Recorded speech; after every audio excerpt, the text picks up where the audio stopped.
I almost said howdy, but I didn't. Live from the Sugar Shack in Texas, USA. It's the In-Wheel Time Car Talk Show. Coming up, Richard Tomlin with my Corvette clutch work.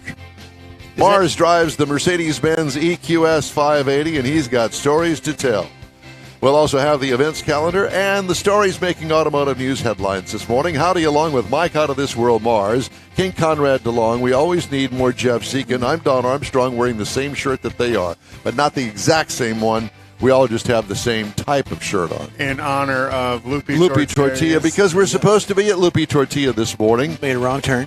I made a wrong turn. It was all about the rain chances, and according to you... And we don't shower together. What does that have to do with... Because if we'd have been at Lupe Tortillas, we'd all been showering together. We would have been with the big thunderstorms that rolled through here a couple of hours ago. But at any rate, there was no tailpipes and tacos this morning because of the rain threat. And if it didn't threaten you, it actually rained on you like it rained on you this morning. It rained on me, almost like Harvey-level rain there for a few minutes. Yeah. Well, we got a lot of lightning here and a lot of thunder. But we didn't get a whole lot of rain, just a few drops, because that thunderstorm came right up next to us and then kind of faded away. Well, and that was their prediction, too, that by 6:30 it would all be gone. And it was about 6:30 it was all gone. The roads are wet. It is, some ponding and flooding in the lower streets, but not conducive to a car show. People aren't going to take their fun car out. And we've learned through the years about doing cruise-ins that if there is a slight chance of rain, there'll be some chance of nobody showing up. Yeah. And so because it's going to be a very special event with God's Garage being involved in it, we decided that, no, let's not just do that. Stan and I were chatting yesterday, and he talked to Brad Thompson at God's Garage and said... And it'll get rescheduled, and we'll let everybody know when. Yeah. And that's still going to be fun. Anyway, we have with us right this very instant from Apex Auto Works, it's, ladies and gentlemen, Mr. Richard Tomlin. Richard, good morning. Where are you? Good morning. Good morning. We just came through Augusta, Georgia. We just entered South Carolina on our way to Charleston. Oh, so you're still on the road. Oh, yeah. So we dropped the vehicle off at 5 today for the closing. This is the final feature for the Charleston Art Festival. It goes on for 30 days, but the final expo is the reveal for them of the Laura Ashley Jeep. So are you wearing your Laura Ashley clothes? Well, of course, but that's between you and I. No, that's special patterns you like so much. The Paisleys. All the Paisleys, all the floral print. Yeah. But yeah, so pretty excited. This is, we debuted it at SEMA. It was amazing. But this is a mimosa, bottomless mimosa, crumpets and tea style event. Nothing you normally catch Richard at. But they've sold 200 tickets for this thing. It's a sellout. Oh, wow. So it's should be very exciting. And then turn around, come back home, get ready for Chihuahua. We head off to Chihuahua in 2 weeks. At the same time, the Jeep will be on display in College Station at the, can't remember the name of the hotel. But there's a hotel. I'll get you a link to that, Conrad, and throw that up. Okay. But it'll be as close to home as we'll get it is in Conroe, or as in College Station. And then we move on to Keels and Wheels, which you guys are supposed to be there too, right? No, not this year. Yeah, not this year. We've got another commitment that weekend. Didn't work out with Keels and Wheels. So I'll be there representing then. How about that? That'd be just great. So I have to ask you, I assume that is the Laura Ashley Jeep behind you. Correct. And it's on an open trailer. Yep, because I get to wash it and detail it when I get there. But I got Paul to help, so it's not all just me. Okay. And you were talking about rain there in Houston. We had probable flooding last night, so we ended up actually stopping short last night because of possible flooding for the storm coming up the coast. But as you can see now, absolutely clear blue skies, trees everywhere, lots of oxygen, and everything's green. So I like it. I need lots of oxygen all the time. Yeah, lots of oxygen. Well, it's good to talk to you. So did you drive all this way? See, for whatever reason, I thought that you were on an airplane to the Carolinas, but nay. No. We discussed driving the Jeep out here. Driving it? Yeah, but the event party wasn't too excited about that. because it's not been on a road test over 100 miles yet, and it's 1,200 miles one way. And they just said, no, we'd just rather pay you to trailer it out there. I was like, okay, so we'll trailer it. But no AC, no heat was my only fear. Everything else is ready. And it's LS powered, correct? It's LS 2017 5.3 liter. So it's actually a Gen 5. They call it LT1. But a 10-speed transmission in it. I mean, it's good.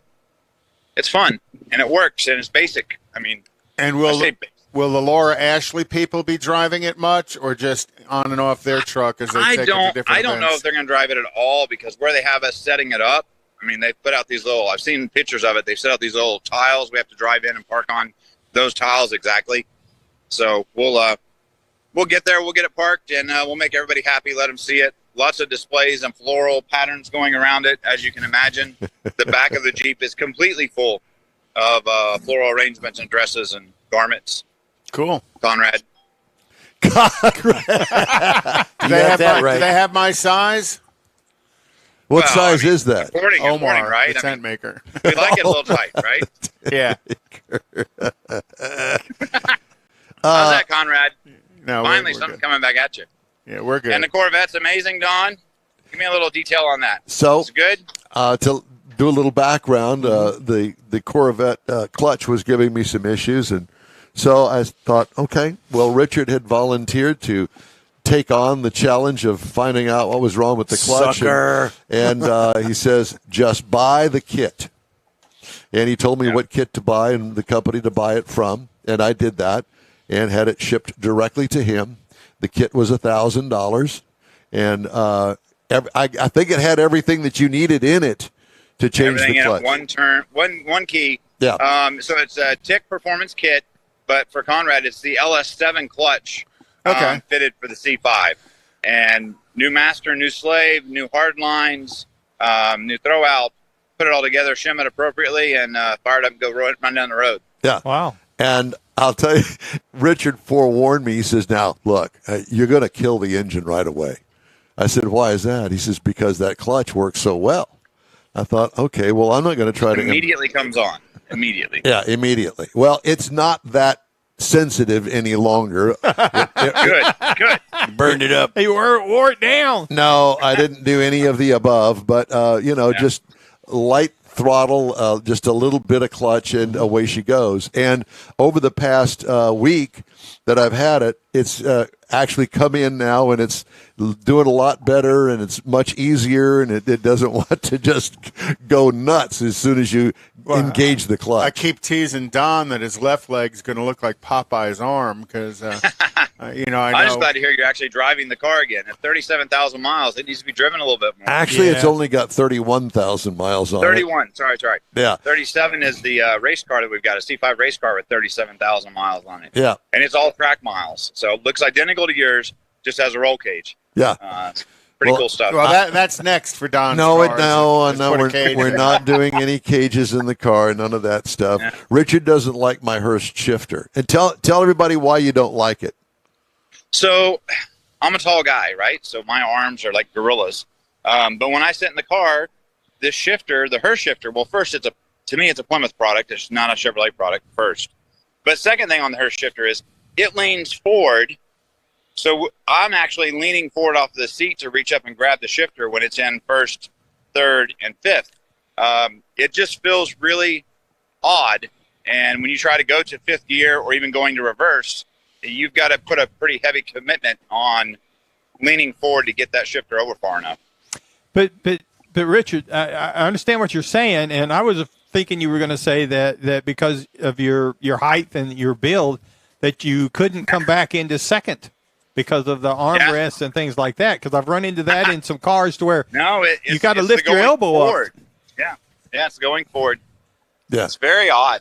It's just the angle of the shifter. It feels so much better with a shift knob on it, or the traditional shifter in the Corvette. It just makes more sense to me, but it's not my car.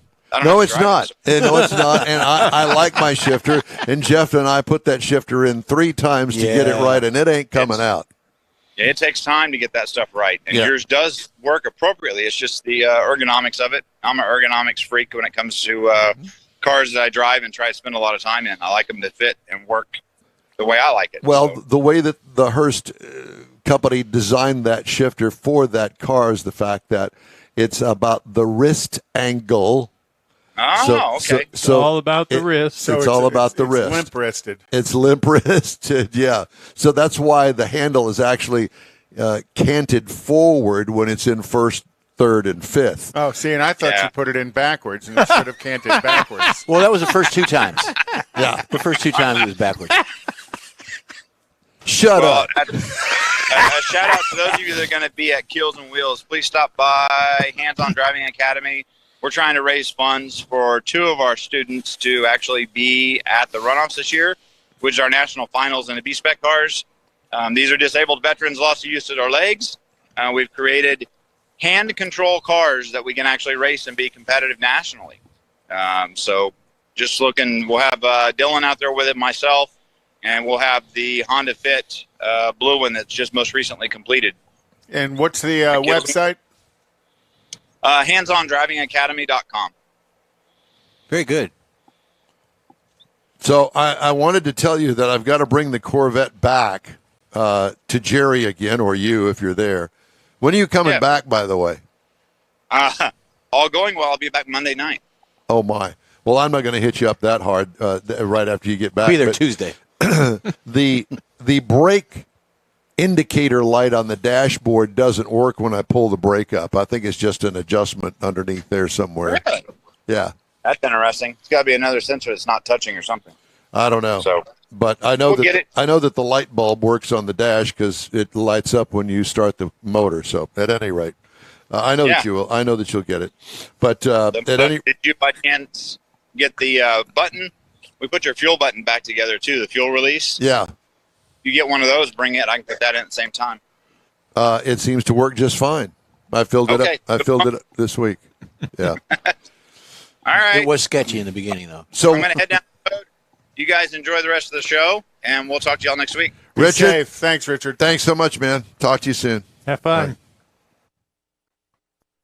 Interesting. Yeah, it is. He never stops. You know, he just never stops. He's a He man doesn't. in motion. Hey, it is, and he's got cars out the wazoo down there at Apex Auto Works that he's got in line to get in there. Different levels of Yeah. completion. And Jerry yesterday was working on some bad to the bone Porsche. So the cars that are lined up, they're not necessarily race cars; they're customer cars. Oh, yes. And they're all different kinds and versions. As a matter of fact, I should have asked him. Guys like you going in for Yeah, an adjustment or But tune-up or he something. manages a number of customer race cars as well. Yeah. So He's got a lot. There. He's got a lot of irons in the fire. I will say that. He had a truck in there yesterday, and I wanted to say it was a 2017 Chevy, and it didn't look lowered unless you stood right next to it. And I didn't hear it run, but I was told that it's really, really loud and Wow. really, really fast. But it Sort of like a track It's- truck. yes, but it doesn't look like anything that's out of the ordinary. Sleeper. It's a sleeper, and I love that look. I love do the too. sleeper look. Well, we talked about those cars going through. Well, you had Meekum yesterday, and you also had Barrett Jackson's running simultaneously on TV on whatever shows they're on. But they had some of the older Fords and older Chevys, 60s, mid 60s, where they had the dog dish hubcaps, covers, and just a plain Jane paint job. Poverty caps is what they're called. Yeah, that too. Poverty caps, I like that. But the car looked stock. It looked like mom's car, but it was a bat out of hell. Is what it Tubbed was. out with an LS. Well, not necessarily tub, but they had all factory tires on it and things, the thin ones. But they're just gorgeous cars.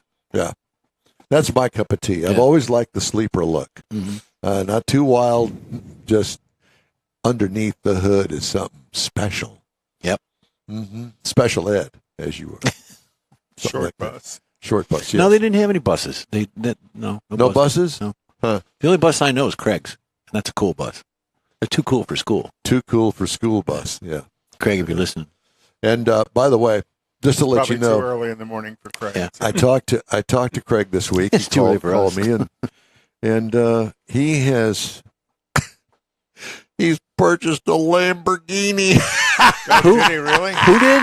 Craig. Oh, he's purchased. I said, "Have you driven it yet?" No, I haven't driven it yet. You get the Gallardo? I don't. It's an older one. It's like 2017. Is he going gonna to flip it or keep it? No, he's going to keep it. Wow. He traded his wife's C8 black C8 Corvette. You know, he's got a Z06, and he's got several other cars. He's got the Ford. He's got the Ford GT. GT. Yeah, the GT. His But- daughter's got a new Porsche. Yep. But I will tell you that he's bought a Lamborghini. I said, I have this feeling that you're not going to be able to work on that car. Oh, no, man, I'm not working on that thing. No, not a chance. $10,000 oil changes. Oh, man. Exactly. He's bought a Lamborghini. I can't wait to see it. It's silver. A silver Lamborghini. Now, when you think of Lamborghinis, what color do you think of? Bright yellow. Yep. Bright yellow. It's kind of like Ferrari red, but Lamborghinis to me, bright yellow. Well, did he get the bug when we had our guest on last week with the Lamborghini book. yeah? He might have got the bug when listening to the show. I don't know. Maybe so. Yeah. But at any rate, I thought that was And if pretty- anybody's interested, I did post a link to handsondrivingacademy.org, Richard, Uh-oh. not .com, .org. And if they're interested in donating and helping these veterans make their way to the SCCA runoffs, there's a link there for I'm it. confused with all the floral patterns he's been working on. Laura Ashley. Mm-hmm. Conrad's got a dress. He's wanting. I'm to not wear going it. there. He's wanting to wear it. That's nice. That By the Conrad way, is. speaking of that, I just Yeah, but had. that's just between me and my jeans. Oh. No, that Remember was those commercials? that was Yes. what's her name? Brooke Shields. That's it. Yeah. What's The her name? underage Brooke So, Shields. have you gone out and bought any Bud Light this week? Nope. Apparently, neither is anybody else. They said their stock was down $5 billion. $6 billion. At last count, it was down $6 billion. That's what I heard this morning. And it was the up to $6 billion down. $6 billion down. Go woke, go broke. And so the interesting thing is that finally, after an entire week of mayhem at Anheuser-Busch over this thing, that the CEO sent out a statement Yeah. that says I know absolutely nothing. I know nothing. It was it's- some low-level marketing person. Well, low-life marketing person, more like it. And if they haven't been fired, you should be. that was not a. I don't think that was a smart move, but I guess it's yet to be seen. But can you imagine having a ginormous trillion-dollar company and lose $6 billion over a marketing hiccup? Well, what do they say? You don't tell the majority of your consumer your product that we don't want to sell it to you anymore. We Well, want you're to sell it supposed to somebody else. to be Well, successful. and apparently they heard him. exactly. And to be successful, you have to surround yourself with successful people, and obviously they didn't. All right. We need to move on. Conrad has the events calendar, I Yeah. hope. And while you're getting that out there, I have to tell you that this is the last day for Mecum Auction. Don't forget, hours today. Doors open at 8 o'clock. Road Art sale starts at 9:30. Collector cars at 10 o'clock. NRG Center. Head on out to Mecum Auctions today if you're interested in looking at some really cool cars. And usually on the last day, they have some interesting cars. And you And I can was get gonna some say, good deals. Don't forget, if you buy your tickets online before you go out there and you use the discount code that we got from Mecum for Mecum Wheels 10, you can get a $10 off your ticket price.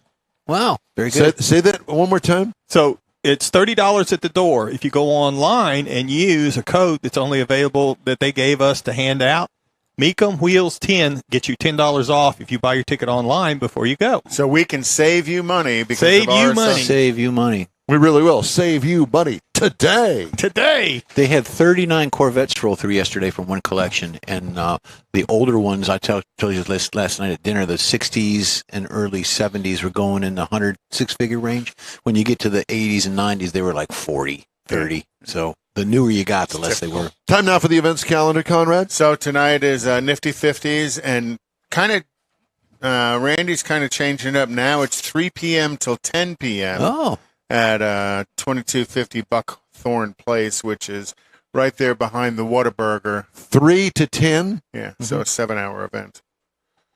Wow. that's Okay. big. That's longer than a gig we play. Also, 3 to 6 p.m. tomorrow. Tonight is the Clutch Bar Meet at 5334 Washington Avenue.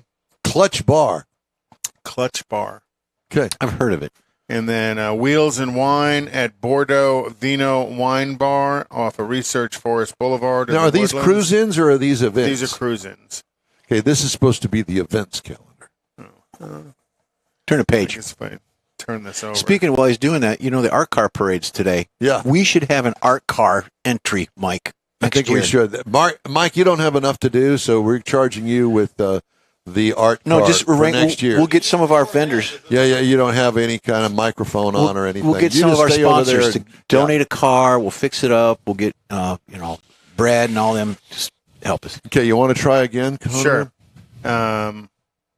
April 12th is the Texas Pony Party at the Commemorative Air Force Central Texas Wing. The National Mustang Day is April 17th at the Moonstruck Drive-In at 100 Bringhurst in Houston. Lone Star Convention 40 is hosted by the Central Texas Classic Chevy Club, and that's at the Embassy Suites in San Marcos. That's April 14th through the 16th. And then Saturday, April 22nd, thanks, Don, is Mustang Day Wildflower Cruise at the Buc-ee's in Waller. I think the wildflowers are somewhat gone by then, but it'd still be a fun cruise. And Don is jacking with my mic. Well, because your cleaning it. microphone's hanging down off of your face, and I can't get or miking with my jack. I haven't figured out which. whatever the case may be.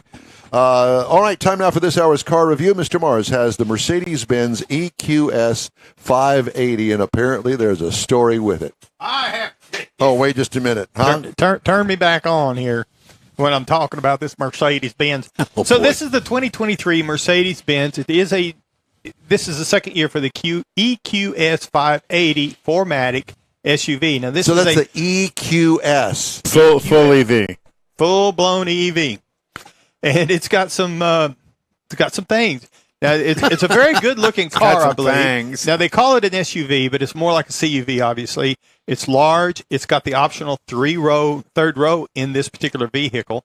Now, when I say it's large size, the wheelbase is actually 10 inches longer than the Model X Tesla. Whoa. So it's the biggest full EV that I could find. There's really nothing else there. We'll get to that in a few minutes, but it's a real sharp-looking car, I think. I like the SUV, CUV styling on it. Of course, it's got the digital LED lighting all the way around with adaptive headlights. It's got the power folding side mirrors. The sunroof tilts and slides back, and you got to be careful. You push it, and all of a sudden it comes open. This thing, it rolls on some 21-inch AMG wheels, and it's got some seamless door handles. The side of the car is smooth till you get up to it. Either you push the key fob or you get close enough, it activates, and the door handle extends out. Some cars you walk up, you touch the door handle, and it unlocks. No, you got to wait for this to extend out, and then you can touch it. And it's really kind of cool, but don't do it in the rain because it's a little slow getting out there. Push the button before you get to it. No, it is Neaterville. That's true. Everything's slow in Neaterville. So when you get to the inside of it, it's got real leather seating surfaces on it. The front seats are massaging. They're power. They got rapid heat front seats. So when you tell it to heat up, it does it quick. The second row is also power adjustable and heated. And there's wireless charging back there. There's an armrest for the seats, and it has the optional third row seat, which I think is really great that they made that third row an option because it's really, you're not going to put anything back there but kids. I mean, that's all you're going to do. So I think it's great that they did that because if you don't want them, then great. Now, it's got a heads-up display on it, and it's got what they call the hyperscreen across the dash. Now, this goes all the way across the dash. I'm talking 56 inches of screen that goes across this thing from the driver to the center stack screen into the passenger screen. And so the passenger can literally do radio controls, air conditioning, and everything so that it doesn't have to get involved in the center stack. So and you can separate. quadra-vision. And they can move stuff back and forth. I mean, and there's no buttons. No, I take that back. There's no knobs. There are buttons. There's a couple of buttons like the emergency flasher buttons that when you lay your arm on the armrest, it happens to fall on top of that. You set off the flashers going down the road. But other than that, it's all the voice of experience. Yeah, all touch screens. And it's really, there's a lot of stuff in there, and you got to kind of work through some of it. Is there a Mercedes-Benz dealership in Neaterville? There is, and I'll get to that. Beaumont. So it's got the parking assist surround view so that you can see all the way around the car when you go to park for it. Wireless headphones, got the Burmeister surround sound audio system in it, and it's got a lot of storage places in the door panels, little cubby holes, the consoles, and behind the third row seat. So there's a lot of technology in this car. I mean, you're going to have to work through it to get used to driving this car. There's a lot of technology in this thing. But you get up under the hood, which it doesn't have a hood, which is another interesting thing. There's dual electric motors powers this. Wait a minute. You get up under the hood, and there is no hood. There is no hood. So there's you go to the front of the car. You got to go to Beaumont to get to where the hood. where the hood is. You know, some of them they call them frunks. You know, like on some of them call frunks because you can put storage in Because there. this is all electric. This has got a hood on it, but you're not allowed in it as the owner. You can't get in it. And it says, we went to the owner's manual. How do I get the hood open? It says not to be open unless you're a certified Mercedes-Benz technician. You know, I'm sure that Mercedes-Benz is going to love this review. Then we went out on the internet and we found a hack on how to get into it. But we didn't do it because once we saw the pictures, it's nothing. It's motors and stuff. There's no place to put anything. It's a But it was service interesting that you access. couldn't get You have into 30 it. seconds left in this review. Okay, so it comes up with 536 horsepower equivalent, 653 pound-feet. It's got regenerative braking on the paddle shifter. So if you downshift on the paddle shifter, it increases the regenerative braking, and you can literally stop yourself using that. Now, the EQS 580 has a 285-mile range on it.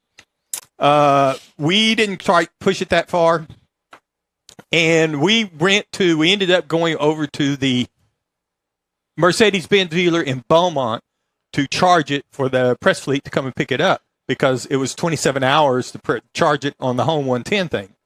So we went there, we hooked it up to the level 1 that the car said, here's where it is, and it was kind of slow there. And I heard a salesman explain to somebody that was looking at another EQS about the level 3 charger that they had.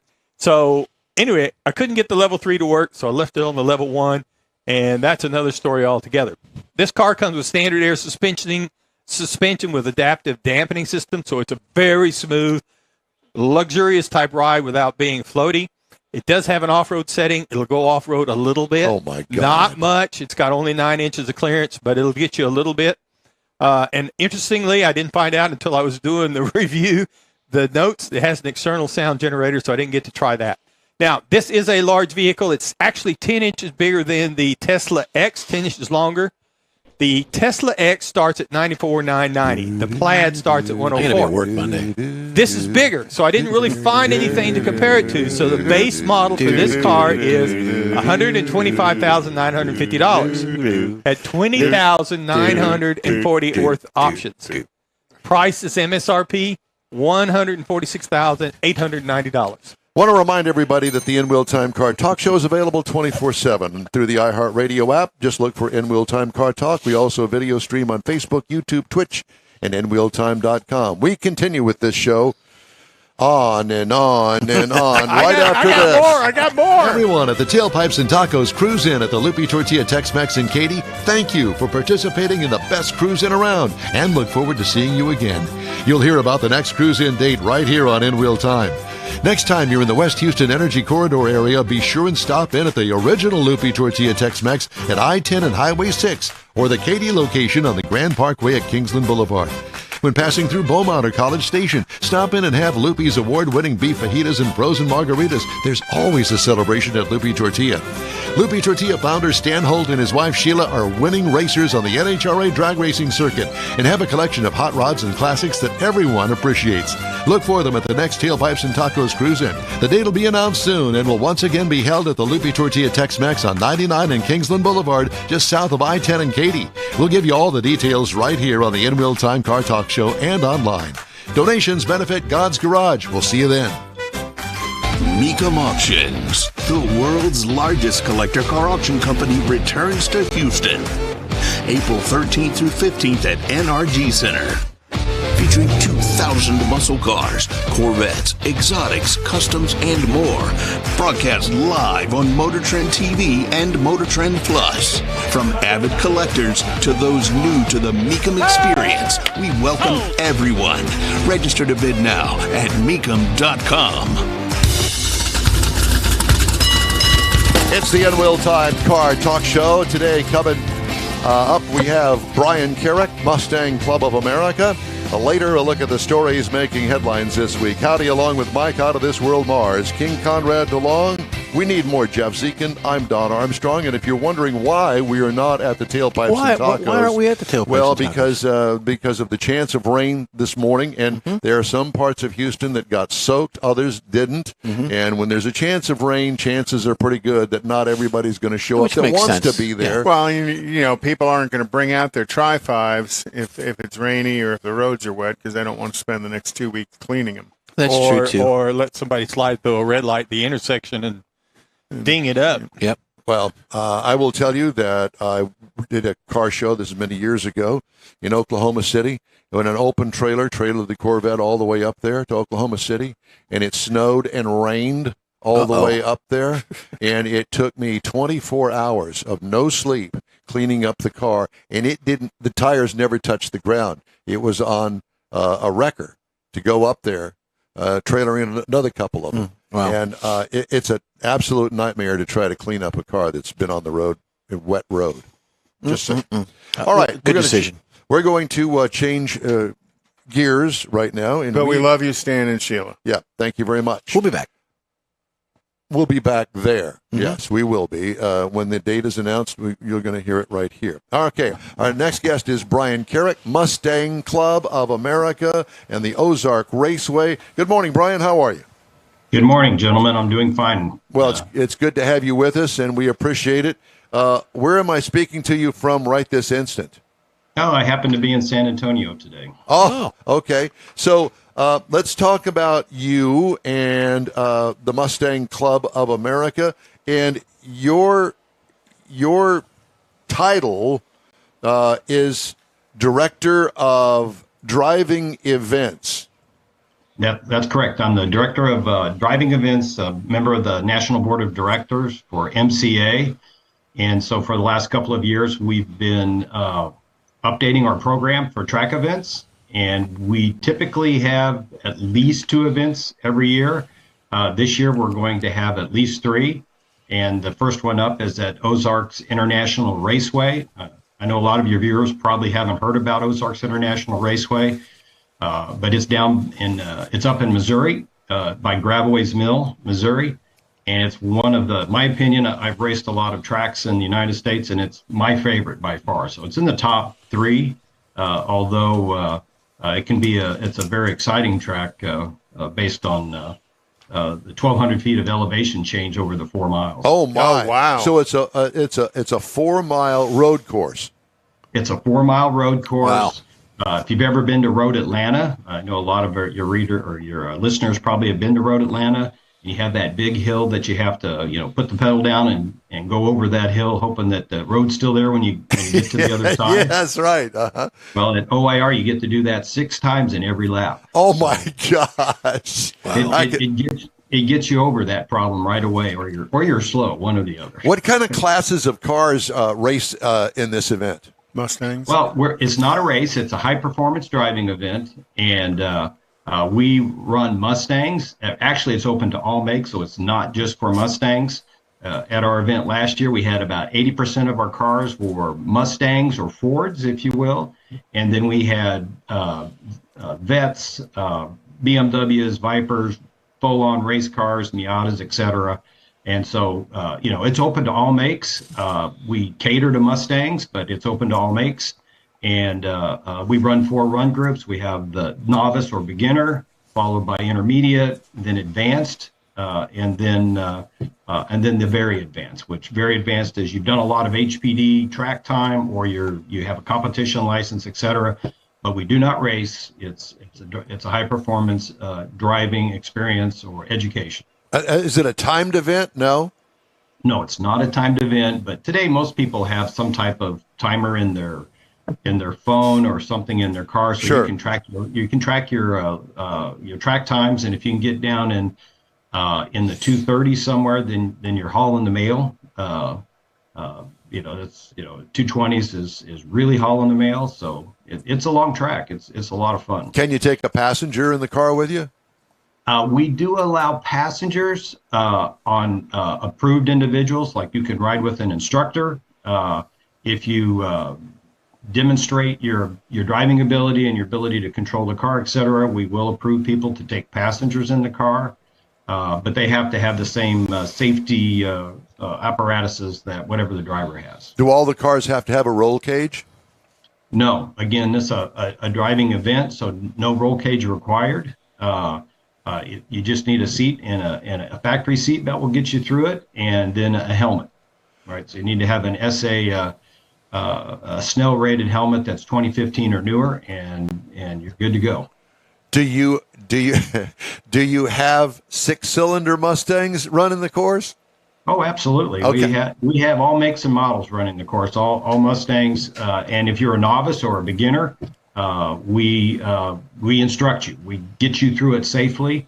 I know a lot of people tend to be somewhat nervous about running at OIR because of those 120 feet of elevation change. But on Friday evening, we take everybody out for parade laps, no helmet required. You can pack your car full of friends and relatives and go around the track and learn the track, learn the course, etc. So when we were there last year, we had no course-related incidents, like that. Yeah. This is right up my alley. Because I consider myself a novice. I'd like to say that I got lots of experience, but I don't. I don't have any experience whatsoever. But I will tell you that it's a very attractive format that you've got there, and you've got the 4 categories. Now, are the 4 categories are they out there on the road course all at the same time? No, we separate them. You'll be on track at least 4 times, depending on how the day goes, maybe 5 times, 20, 25-minute sessions, and we do separate everybody. So if you're out with the novice group, you're out with novice. If you're out with the very advanced and open passing with very advanced, then you don't have to worry about coming up on a train or any bunch of slow cars or something like that, and you can pass at will. Gotcha. Because I will tell you that I have a 2001 stock Corvette, and would I be in the novice category since I don't have any experience, or would the Corvette put me in some other category? You'd be novice based on experience. So most people don't drive their cars to their capability, even an OEM setup. Right. And so it's based on experience. Gotcha. Okay. So I would be at home in the novice class. Mm-hmm. Oh, absolutely. Anybody that would come and run with us as a novice, we'd take care of them, make sure they had a fun event, because we'd like to have them back. Yeah. And you said that you can put instructors in the vehicle with the driver. Right. With novice, it's required until we cut you loose, and let you go solo. Probably still be in the novice group, but we'd let you go out without an instructor in the car. And then if you're at any other level, intermediate, advanced, or very advanced, we can instruct as needed. Either we make a decision that you need to be instructed, or you can ask for instruction. And then we'll come out and ride with you. So when Don shows up with his Corvette, somebody's actually going to go out on the track with him. Not only just the parade lap you were talking about to show everybody like on Friday, but somebody's actually going to go out there at speed with him to make sure that he knows what he's doing well enough not to be a danger to himself or somebody else. Absolutely. Well, we want everybody to come home with the shiny side up, and they had a great experience, and no one gets hurt or injured. That's pretty cool. So the instructor kind of coaches him on braking points, turn-in points, so that they can keep pace. Because I'm assuming there are multiple cars on the track at a time. Yeah, multiple cars on the track at a time, and it's not necessarily keep pace, but drive within their abilities. We don't want anybody over-driving. And again, in the novice group, it's point by passing. So the instructors, one of their jobs is to look in the rearview mirror, and if they see cars piling up back there, then we work with the driver to get those cars by. One of the things, the gentleman that helps me organize this event is Curtis Norman, And one of the things we're very focused on is, we're both racers, and we don't want, we want people to be out there running the track at their ability and not stuck behind, a bunch of guys. Yeah, because cars going slow. Because Don can be kind of slow sometimes, so that would be Mentally, I am. He is our left lane bandit on the highway. Well, it is a Corvette, so. But actually, I was thinking too. His novice abilities are due to the fact he's bringing a Corvette to a Mustang club. Actually, I've got friends that run Corvettes, and they're actually, they're very capable from the factory. Just make sure you have a good brake, new brake pads or good brake pads on it, and fresh brake fluid, and all 4 tires are decent, and you'll have a great time. In fact, I know I'm Mustang Club of America, but I run a Camaro. It's a Trans Am 2 car, but it's a Camaro-bodied car, so I go out there and mix it up with them. So that's an interesting question. So is there like a safety inspection before Don gets out there? Oh, yeah. We check the cars, tires good, no weather checking, et cetera. You actually have brake pads on the car, and you'd think that'd be a no-brainer, but sometimes we have folks show up without brake pads. And without brains. Left. Yeah. You want at least half your brake pad there, and then we'll kind of look at the brake fluid, et cetera. We encourage people, when we invite them to the event and they sign up, that, get your brake fluid flush before you come to the event. Make sure your pads are at least half, and that you have decent tires on the car. You don't want 10-year-old tires on the car. The newer, the better. Yeah. When is this event? Oh, yeah. Hey, great. It's Memorial Day weekend. It's May 27th and 28th.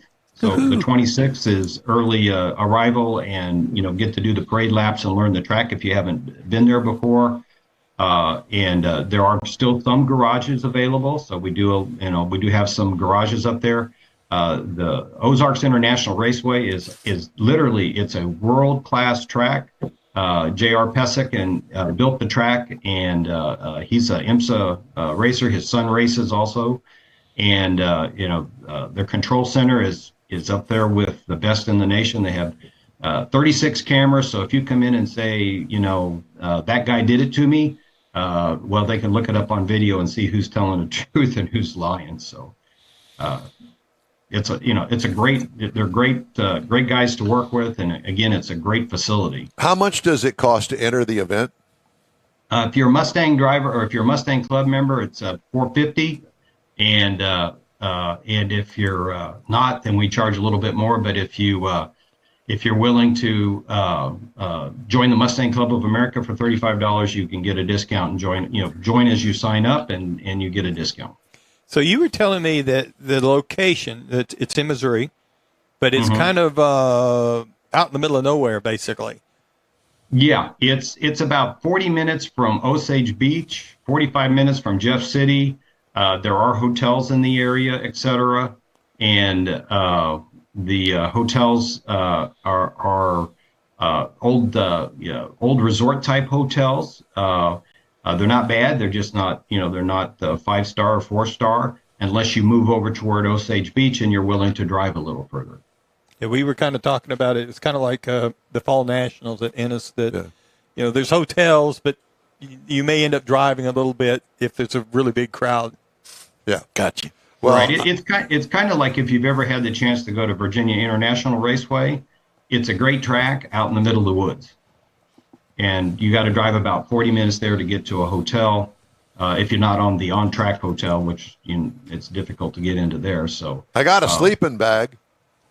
We do allow, if you drive your rig into the parking lot, the paddock, we do allow for sleeping in the rig. My rig. my 1993 worn out Chevy 1500 and some U-Haul trailer on the back of it. Yeah, well, bring a tent. We do have people who camp there too. They enjoy the outdoors, camping out there in the grass. Well, glamping. Well, it is the Ozarks. It is beautiful part of the country.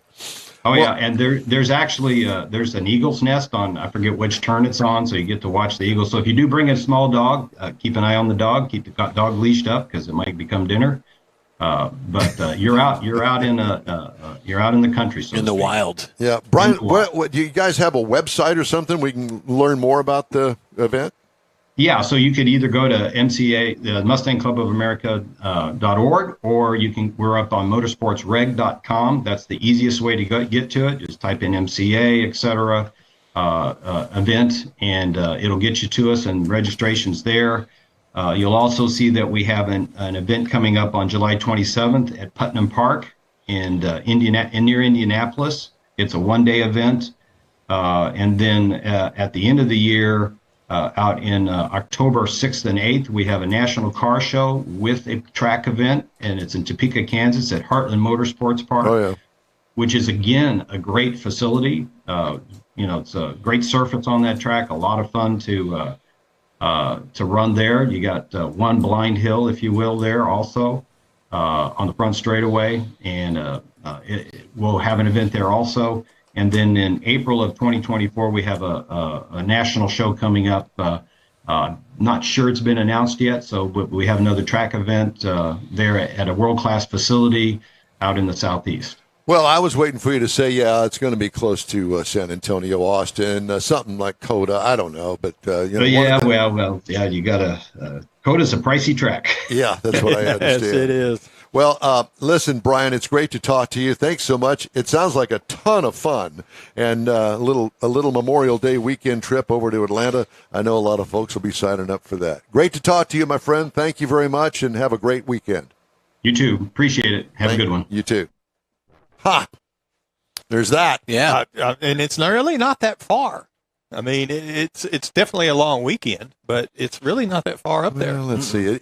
You can press it and make it in a day, but boy, that's an awful long. That's way. a long. That's a 10-hour at least. Yeah. That's a 2-day to get there, to drive there. Comfortably, probably towing a car. That's true. Yeah. We get Richard to tow it for us. He seems to be. Yeah. In the flowery dress. Yeah. Okay. Are we ready to move on now? Yes. Oh, now you're being all formal and not trying to. Well, I was trying to find the link online. I found the link to the Mustang Club of America, but not to his event. So that's watch the playback and you'll find out. Yes. So you're working on it. Okay. Well, I got a couple of things that I wanted to throw in. Hemmings Marketplace Sold Cars Roundup. Now, this normally comes out here we go. Comes out on Monday. You said you had another one. Huh? You said you had another Hemmings. Yesterday you were saying you got Hemmings. Yeah. So, right off the bat, this is for you, Jeff. I'm waiting. Are you ready for a little reconstruction of your garage? Sure. Because you'd have to lengthen it. Oh. A 1972. Change it from a man cave to a man cavern. There you go. Cadillac Eldorado. It's a convertible. Brit. And the selling price is $11,550, still buddy. My heart. Oh, my gosh. Yeah, there's that one. That thing's about 30 feet long. It is. At least. That's why I said you have to love lengthen the garage. Because they couldn't make it 31, so they had to make it 30. Here's one that kind of surprised me a little bit. And of course, I don't know the condition of the car. This may be a 5-star, super deluxe, beautiful, complete redone. I don't know. 1971 Chevy Corvette sold for $28,560. Now, this is a chrome bumper car, so it's good looking, gold. I don't know. A 77 Chevy Nova, another one for you. It'll 72. be a throwback for you. Yep. Same body, I think. No, the 77. Oh, you're right. The 77 was the more square body. Yeah. Yep. Anyway, it sold for $6,700. Really? So there's your cars. There's your homework. All right. It's all for you. Mr. Mars? Sir. Your 73 Pontiac Firebird. Yeah. That's what I had for you. Okay, I've got your name written on this one. 73 Pontiac Firebird sold for $36,750. Well, that's because you got good deep deal. pockets. Trans Am? Firebird. No, it's a Just Firebird. Firebird. Just a Firebird. For me, here's the 73 Chevy El Camino. 73? I don't see that. 73. I don't see him in an El Camino. No, and Yeah, me 73 wouldn't be my year of Yeah. choice. Well, it's not my year of choice, but it's for sale. Okay. How And much? somebody paid $13,650 for it. They paid a lot for it. Yeah, They they did. paid way too much. Now, here's one for Mike, and I'm sure that your mom would appreciate this. There's your A Firebird. 1931 Ford Model A. 31 Model A. Original? It looks really good. Wire wheels and everything. 17. Sold for $10,500. That's not bad at all. Not at all. Now, let's get into the real meat of the sale this week. The real meat and potatoes. Yeah. A 1958 Chevrolet Apache. Truck. Beautiful truck. Yeah. Quad headlights. 31,000. How much? 31. He says 31. What do you say? I'll say 45. How about 57, 225? Okay. 57. But boy, I'll tell you what, it looks really good. I'll show you in a second. 1970 Buick Electra Deuce and a Quarter. Oh, Jeff, 21. 15. $5,600. Well, there you go, buddy. I could buy 3 of them for the 21. There you go. 4. Look at that. Yeah. That's another one you need to extend your garage. Yeah. You know, you think about that. The like the houses in your neighborhood that have the older garages. How did they fit some of these yard barges? They didn't. They parked in them their outside. garage? I don't know. Matter of fact, back when I was living over in Westbury, next door neighbor, great guys. No, I knew them forever. He had a 3/4-ton Chevy pickup truck. And he somehow, some way, didn't do anything to the garage. There was only about that much room at the back bumper because he always backed it in. And so you had to kind of squeeze back there, and that was the opening to get into the house. Oh, But, nice. the truck fit in there Yep. somehow. I don't know how. My dad had Cadillacs. Very that you carefully. You needed 4 inches of room, front and back. And on the side, you had to crawl over all that. Yeah. Nuts. Yep. Mars, here's another one for you. 1960. You notice Jeff said this was 4 inches, right? I saw that.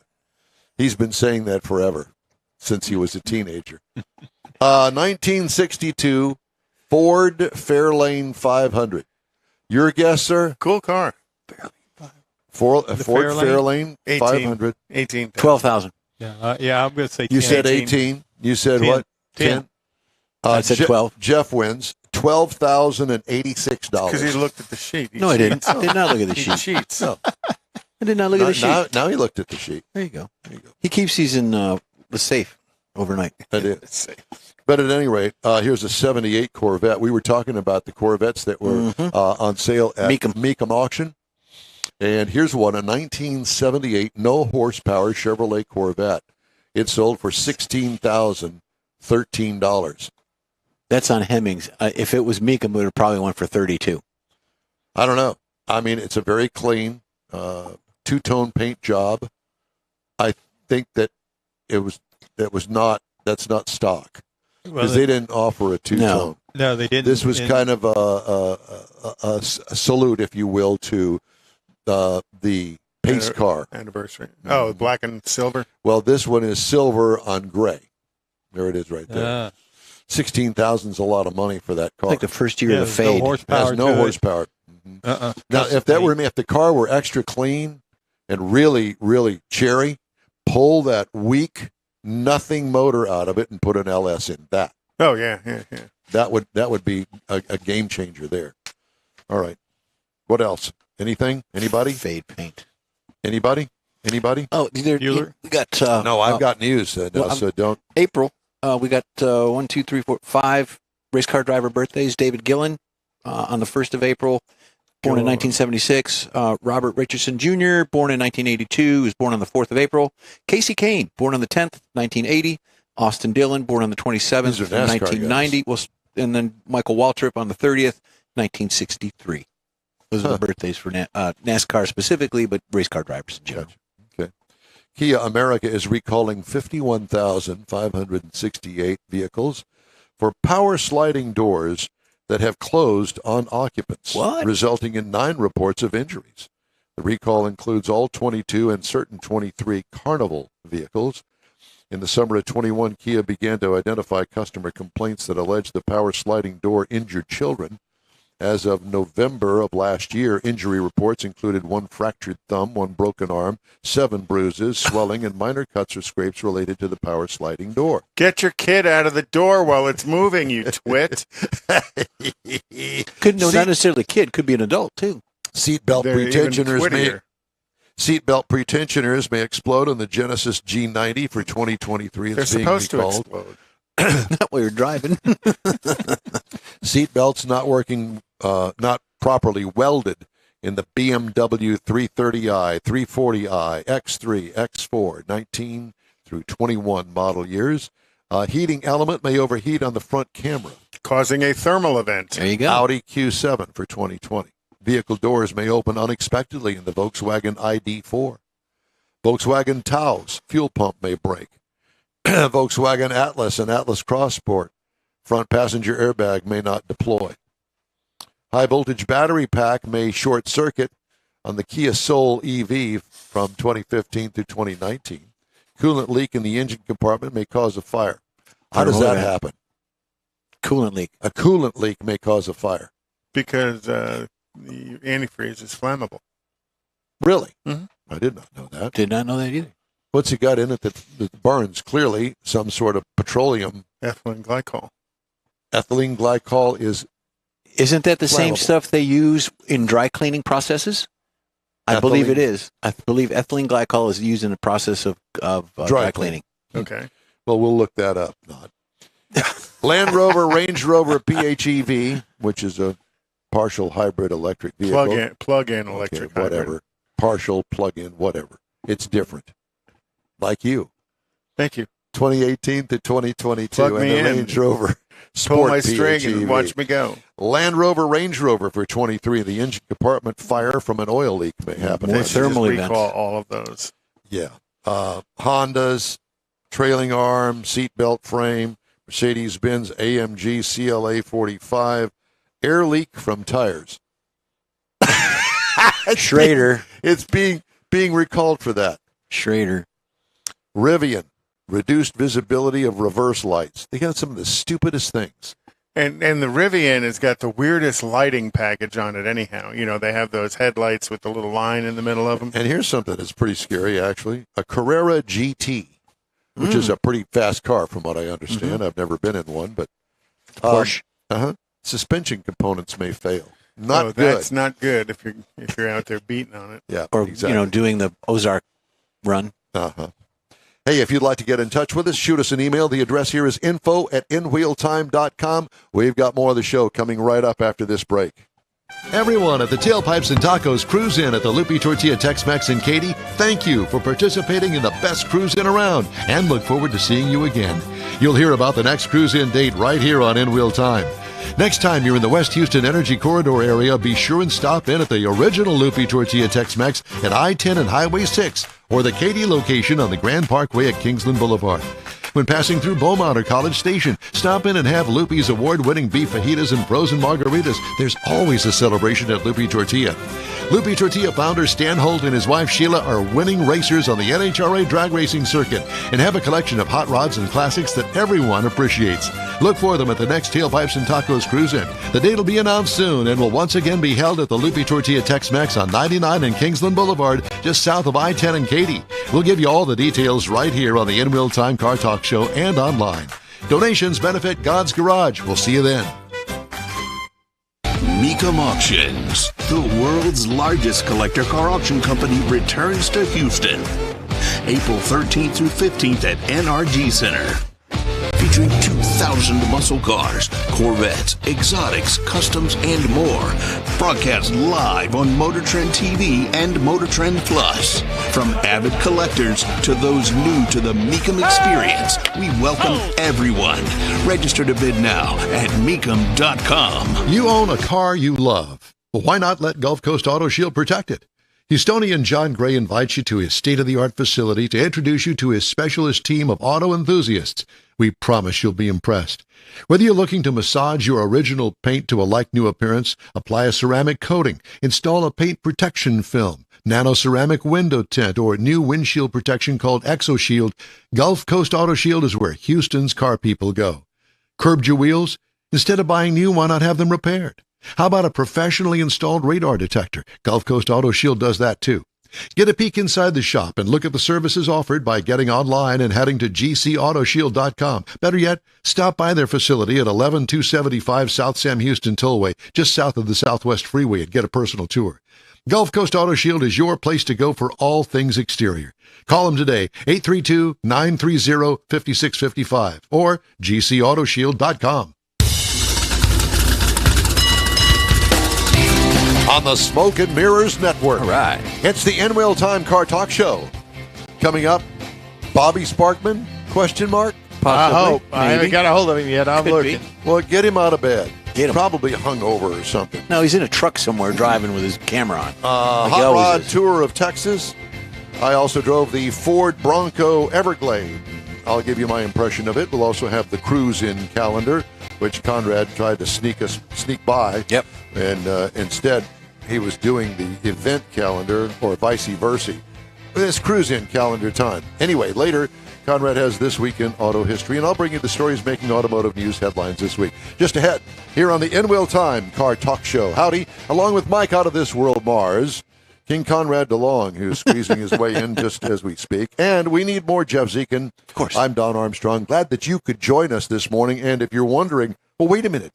You've What? promoted for 3 months that the big cruise-in this morning, Absolutely. Tailpipes Yep. and Tacos, we were going to be there. Yeah, we were, up until yesterday afternoon late.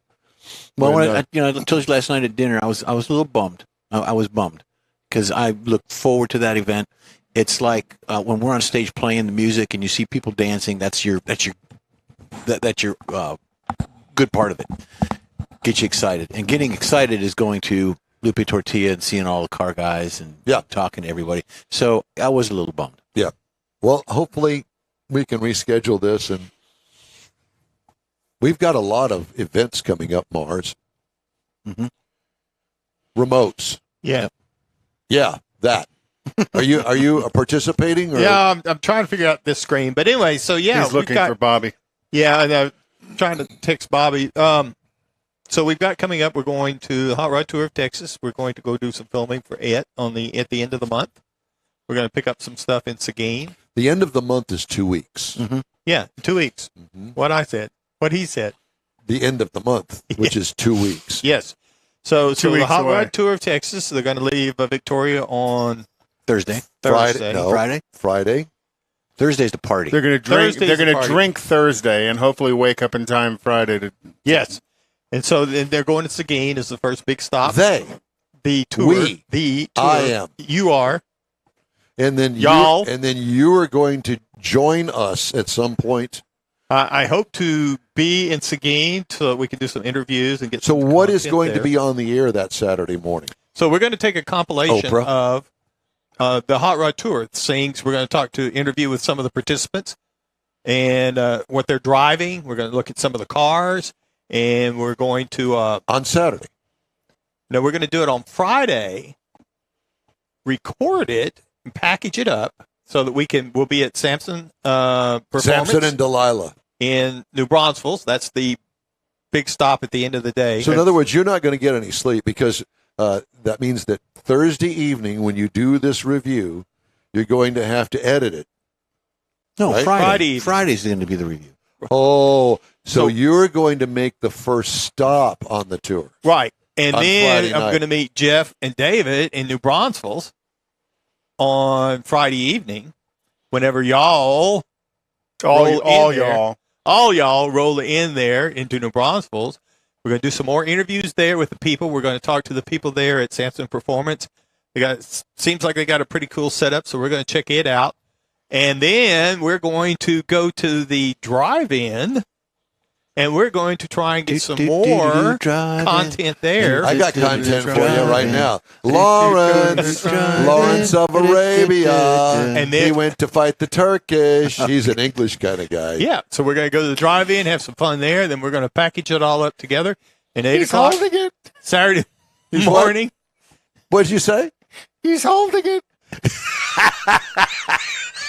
We're going to package it all up Saturday. Some of it. You Saturday squirrels better have some nuts in your mouth, otherwise you're going downtown. And so really looking forward to that. And then the weekend after that, we are going to be at Riverfest. We're going to do a live remote from Riverfest. Bring your inner in tube. Port Neches Park. Bring your inner tube. Do they have a river running through it? Oh yeah, the Nature's River. Yeah, It's drainage from all the refineries. It's not just a river. It Take keeps a dip. you, Take keeps a dip. you lubed up. Take a dip, and The you'll come out looking like some sort of a bad sore. yeah. So it's a big Three-eyed fish. 4-day event over there. They've got boat races. They've got all kinds of things going on, and we are going to be there. It's part of the car show. Catch and release your three-eyed think. fish. And it's that time. What time? What year? What date is that? Say that again, Don. What year The is weekend- Get that? it out, Don. The weekend after Hot Rod Tour. First Texas. weekend in May. Yeah. I think it's the 5th and 6th or something like that. Okay. And Yeah. I got one of those hats We're going to be at Port that's Nachos. knitted, a crocheted hat that's got the beer cans in it in the hole, the tubes. yeah, You'll fit right Yeah, in. yeah, I've got one. yeah. I'm bringing that. Yeah. The backpack thing, but it's going to Well, be it's on a a hat. no, it's a hat. It's going to be Bud Light in got there. duels. Bud Light. You go to Bud Light over there, you better duck. So Oh, I like boy. say somebody will be taking pot shots at it. You So got pretty lips. we've got that coming up, and then in June, Squeal like We're- a pig. in June we're going to Granbury with the Lone Star Street Rod Association again. Looking forward to that one. Granbury's Should be a gonna lot be of fun. That's going to be a good time there. Granbury. Still, It's a and cereal, we've I think. got some stuff in the fall that we're Juice. I still thought it was trying juice. to work out the details on. Haven't got everything. What all was lined this? up. Some events in the fall that we're still working on, trying to get some details So you're going worked to take out a on. summer break, is what you're saying. Probably, yes.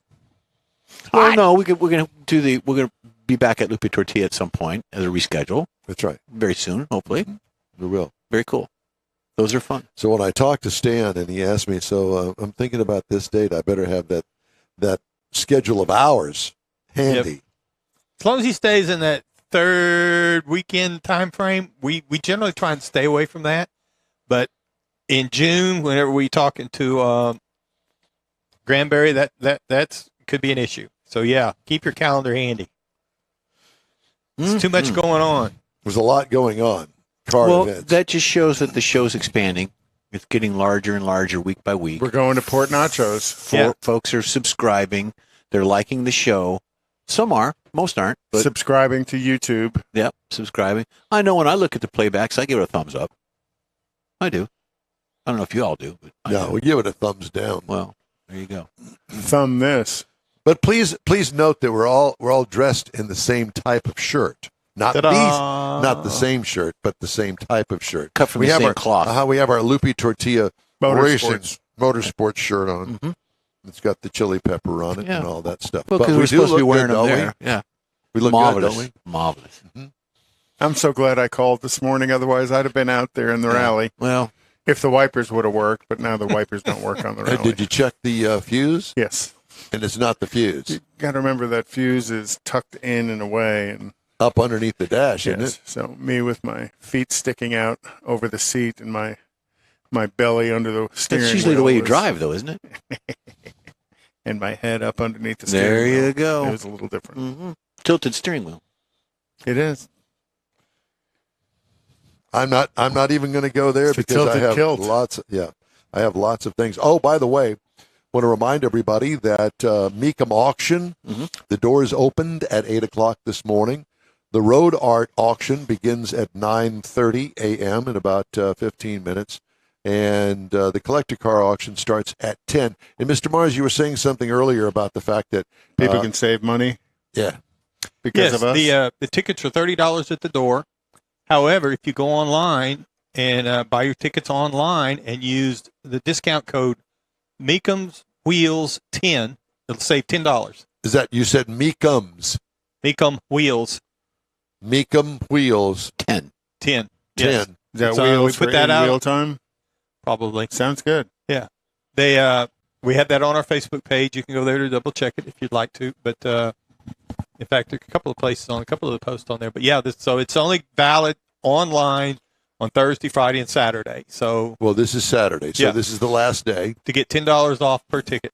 And they're open till 6 or 5 tonight. 6 o'clock. And they'll have some good values going through the show. Generally, later on the Saturday, some real good value. It's kind of like the Thursday cars can be pretty good values. as Thursday, well. yeah, generally the first Even- ones are, yep. And They're if you're not a buyer, it's a tremendous car show to go out there and see. I mean, it's not like going to Autorama or something where everybody's got their stanchions and they've got a nice setting and mirrors. Roped blah, blah, blah. off, yeah. No, This thing, you can lean in the windows, you can look up underneath it because they've got to move them to run them through the auction. They're They're all out there in the open. They're all for sale. And they're all for sale. No And, reserve. I mean, there is some stuff that you can go look at and drool over. Just be sure to wipe the drool off gently. But you can see, get up close and see. Gentle drool. What are you looking at me for that? Well, we know. There you. we go. There you go. We know it always has to go there. But at any rate, so I just wanted to remind you that Closed caption wrote Jewel, Jewel, not drool. Oh. We have closed captioning on Facebook. I get in arguments with Alexa and Siri, so that's Who wins? they do. yeah, they do every Becky- time. You ever argue with a woman? It doesn't matter whether it's AI or woman or not. You're still going to lose. Okay. The Suze is hot. How's that worked out for you, Don? Let's not. Thank you. Do you have to? No.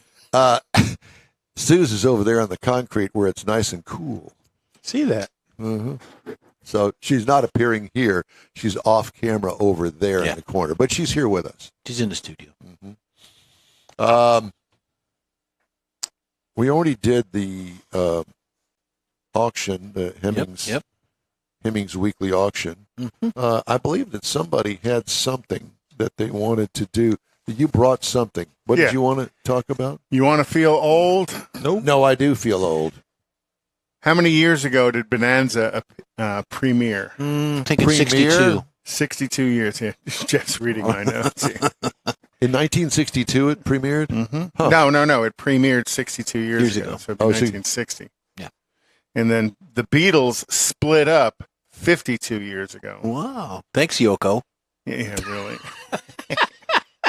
Laugh-In premiered 54 years ago. Does this have something to do with cars? Are you going to get to that, or No, this has nothing to do with cars. Just making you feel old. The Wizard of Oz was 82 years old. We're off to see the Wizard. Yeah, I remember that. There weren't any cars Never in seen the it. Wizard of Oz. No, well, there were vehicles. Well, there was In The Wizard of Oz? the witch on the bike. The witch on the bike. You know, if you look back on it, she looked an awful lot like Nancy Pelosi. Never mind. Okay. Huh? How I many? never drew How the many years is Elvis? Comparison, but How many years is Elvis dead? well, that was Oh, this- 1977. Yeah. So you have to do the math. How do I remember that? I don't know. Because that was the year of your car. It was the year of my car, and I took the Corvette, my brand new 77, down to Padre Island. Oh. And I will tell you that I didn't realize how the car was geared at the time. It had a close ratio 4-speed. Well, at 60 miles, 70 miles an hour, it was running Singing. I was singing. Motor was singing. And it was sucking down that gas in Oh, that man. under horsepowered car. Michael Jackson's Thriller video is 38 years old. Thriller. Remember when that came out? I do. That was 38 years ago. Yep. Jimi Hendrix and Janis Joplin are dead 51 years. Okay. Kind of makes you feel old, doesn't it? No, I am old. John Stop Le- saying that. John Lennon's dead 41 years. Yeah. Mickey Mantle retired 53 years ago. The movie Back to the Future is 37 years old. The movie Saturday Night Fever is 44 years old. And you're 112. Okay. And the Ed Sullivan Show ended 49 years ago. The Brady Bunch. There was a car in the Brady Bunch. Remember what it was? It's a wagon. Ford Country Squire. No. Theirs was the Plymouth. Yeah. Theirs was the Plymouth. Who's it? Country Squire. The Brady Bunch premiered 52 years ago. Marsha. The triplets on My Three Sons would now be 52 years old. Tabitha from Bewitched is now 57 years old. The Corvette turned 70 this year. Don't say anything, damn it. Like, so did Don? Yeah, don't even, I don't understand what that is about. It's fun, Don. No, it's not. Just because it irks you. The Mustang is 57 years old. Yeah. So the Mustang is almost ready for Social Security. I remember vividly when the Mustang come out, and it was an absolute mayhem crush at the Ford dealerships if they had one, because everybody wanted to see it. What a revolutionary car that was. Yeah, very much so. It changed the automotive industry, Well, actually. growing up we moved Lee to a Iacocca. particular neighborhood, and of course my family was General Motors. The neighbor was Ford. There was a couple of Dodge people on the street. Everybody was in the automotive community, and the neighbor had a '65 black Mustang with red interior. It was a gorgeous car. Back then, it was gorgeous. Well, that's a cool car. Well, the one that I remember that sticks out in my mind was that off-white beige car with the red interior, Mhm. 6-cylinder. Don't ask me why I think that. But it was the 6-cylinder, and I think it had a 3-speed on the floor. Three on the. Oh, okay. This on one, the floor. this one had a on the floor too. Did they have them on the tree Mhm. in the Mustang? Mhm. Huh. I don't believe I've ever seen one on the tree. I went to the 1964 World's Fair Oh, you did? where they introduced the Mustang. Oh, be darned. Did you go to the big automotive display Oh there? yeah, well they had a big GM one. That's why I was there, because my mom worked for General Motors at the time. So we got to see that, and got to see the some Italian sculpture I remember, and it was behind bulletproof glass, and you were on a moving sidewalk. You know, back when they protected things, as opposed to the idiots today that are throwing ketchup and mustard on pieces of artwork because they're tree hugging freaks. They think that's important. Tase them, bro. Tase them. How do you really feel, Conrad? You've become a bitter old man. Yeah.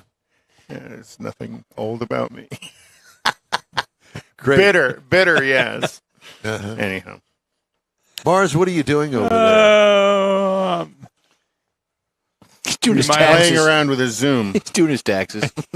He's doing his taxes. Oh, so Yeah, glad that we still all got messing with together this today. Zoom thing. And I keep hearing little comments, about the triplets, and I keep thinking, my 3 sons, that wasn't what I thought of whenever he said that. And then, just over in my own little world. The trip. So what were you thinking? Some No, movie he or just doesn't something. want to say what he was Well, thinking. speaking of the trivia with that, my 3 sons is the actor that played Robbie, and then he had a wife that they had the 3. And I guess you're going to tell me that he's 90 now. No, his TV wife became his real wife. Really? Yeah. I did not know that. I'm Did not telling you, know that's that. trivia. Yep. It's like Sonny and Cher. Mm-hmm. He, went skiing. One day. One Once. day. It didn't come home. Mm-hmm. Skied right into a tree. Yep. Oops. So when you're skiing into a tree, do you have time to think about the fact that I've made a mistake?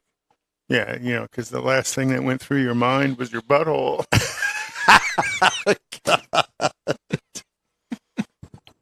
Okay, let's take a break.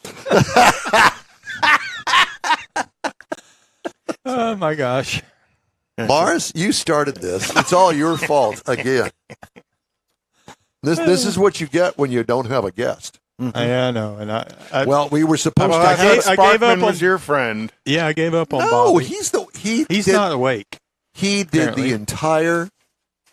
The hot rod tour of Texas is this guy right here.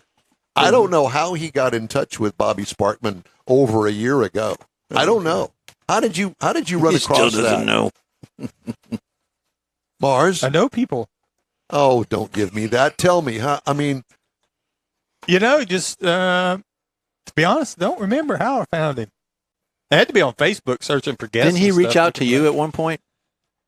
No, I think I reached out to him. I think whenever I saw it up there, because there's a couple of times. I mean, that's a lot of our guests that we have pretty regular now. That's how we found them. Was through an Social event media. or through social media. Well, That's quite a few of them. Randy Weldon turned us on to all the Mustang stuff. yes. yeah. Because he's You know, got good. and we That's have why that- Brian this morning was a Randy Weldon connection. We need to get Randy to get us that guest from Italy, the young lady from Italy. Well, I've talked to her a couple of times. She's waiting for something fun to happen over in Italy that she can talk about before she'll come back. And I don't know, Oh, what was her name? man's The young lady from Italy. yeah. Thank you, Jeff. Yes. We had her on a couple of times, I believe. Mhm. Yep. Talking about Track the of- Mustangs and particularly the Mustangs over there.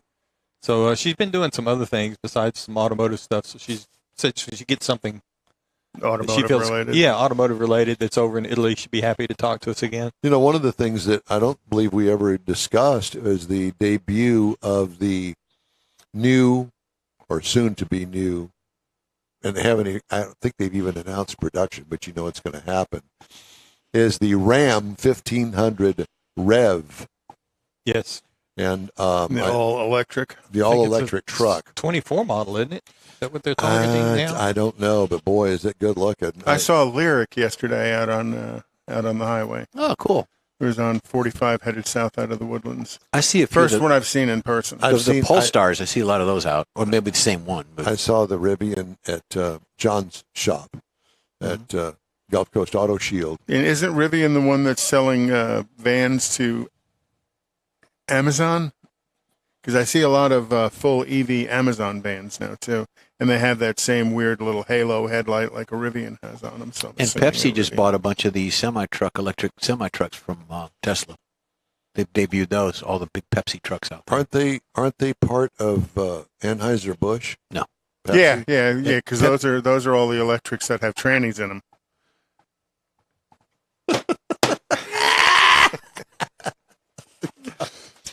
Send your cards and letters to. Don. No, not Don. Conrad. Or Mars at InWheelTime.com. Matter of fact, why don't you just bombard his mailbox and just say, I saw your show and I'm terribly And I loved it. And I'm terribly offended. Which nothing It's will all happen. your fault all the time. You know, it's kind of like I heard somebody recently say bad publicity was bad publicity, and I disagree with that. Any publicity. Yeah, That's what Bud Light's saying right now. all $6 billion worth. So send us your $6 billion, Yes. and we'll do something about it. And I can get my wipers fixed. There you go.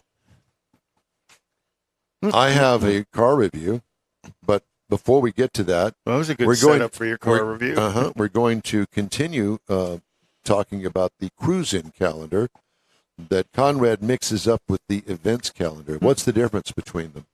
Events are this weekend, cruise-ins are in the future. Or cruise-ins are this weekend, the events are in the future. Send your can't- card Or and something letters. to I that can't seem effect. to And remember events that. would be actual car shows and not cruise-ins. For instance, the big event that's coming up at Granbury, that would be an event.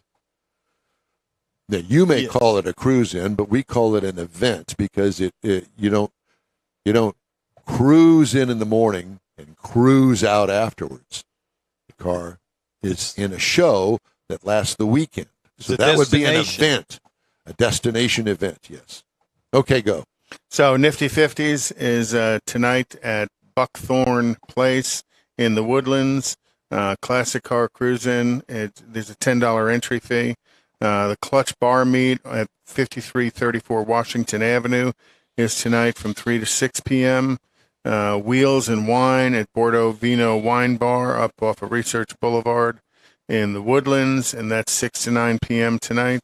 The Cypress West Houston Vintage Car Meetup at the Twisty Treat at 7018 Fry Road in The Cypress. twisty treat. Twisty Treat. I like that. Is that what you young kids are calling And it then now? Corvettes and Crawfish. Don, you ought to go to this. I don't eat crawfish. At 1100 South Friendswood Drive. Well, let David Ainsley borrow the Corvette. Or let his son borrow your Corvette. Corvette only show. And that is tonight at starts at 3 p.m. The Show Shine Crossroads Fellowship on East Sam Houston Parkway. That's an open cruise in. That's tonight, today. Ends at 12 p.m.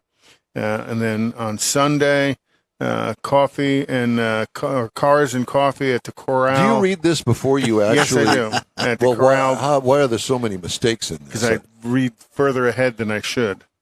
At the Corral Bean Cafe in Corpus Christi, and that's a free cruise in. Blue Bonnets and Bumpers at the Brazos Valley Brewing Company. Always a good thing when you mix cars and beer.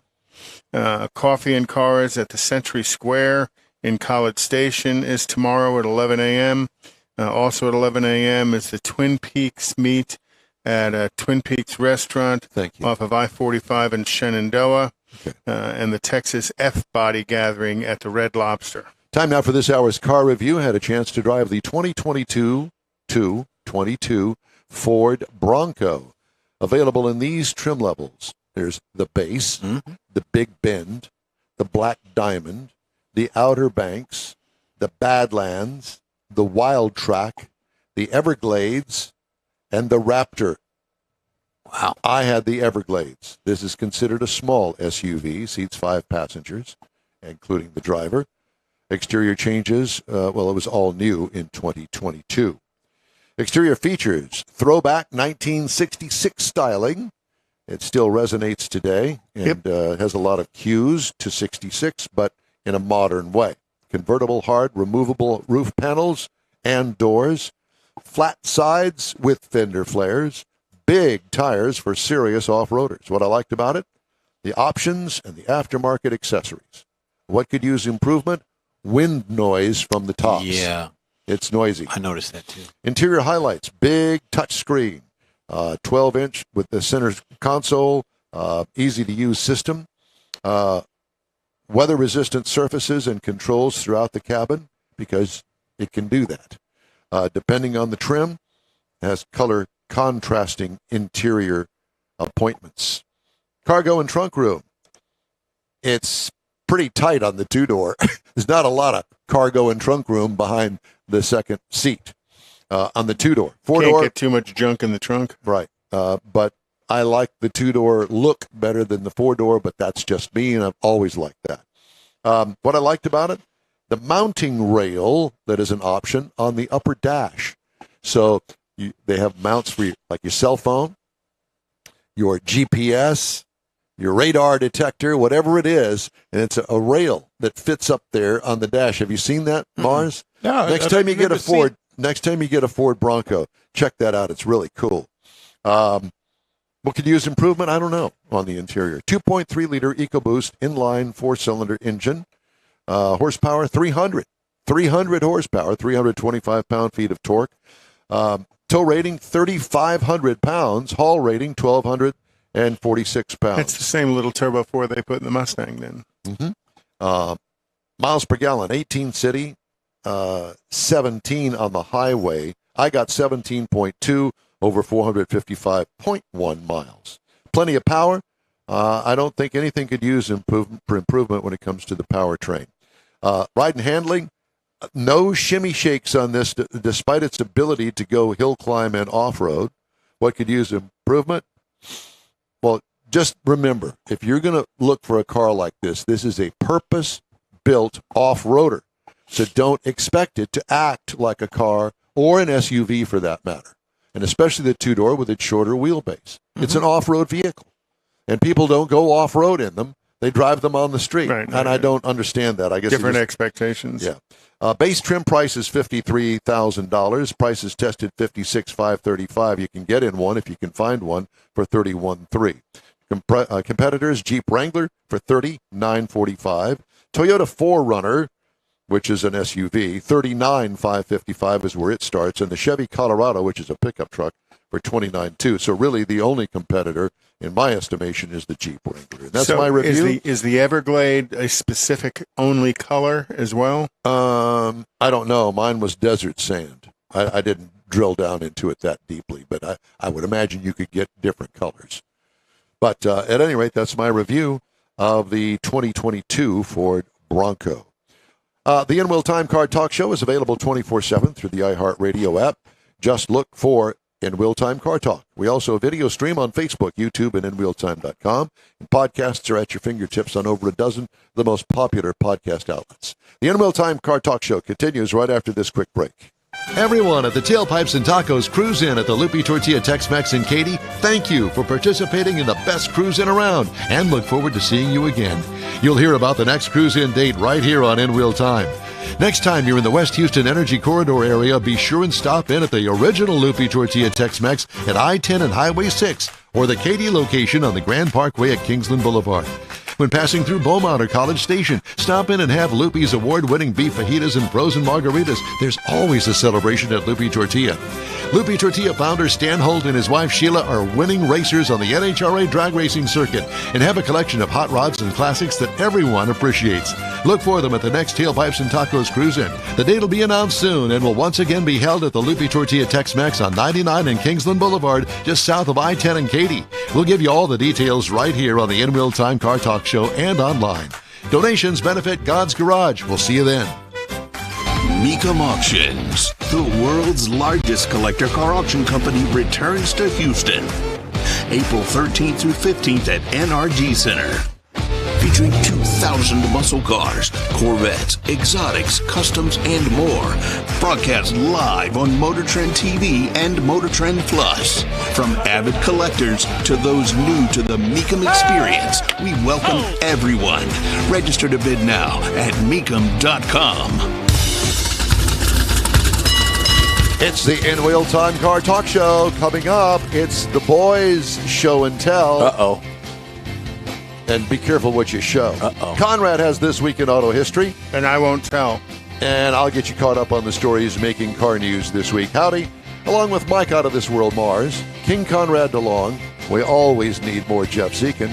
I'm Don Armstrong. Hey, thanks so much for joining us on this Saturday. Turns out to be, right now anyway, a beautiful day. 71 degrees and fair skies in the beautiful Sugar City. Mm-hmm. And probably in Katy, too. Probably. Mm-hmm. There is, let's see, a 30% chance of showers and thunderstorms, mainly between 2 and 4.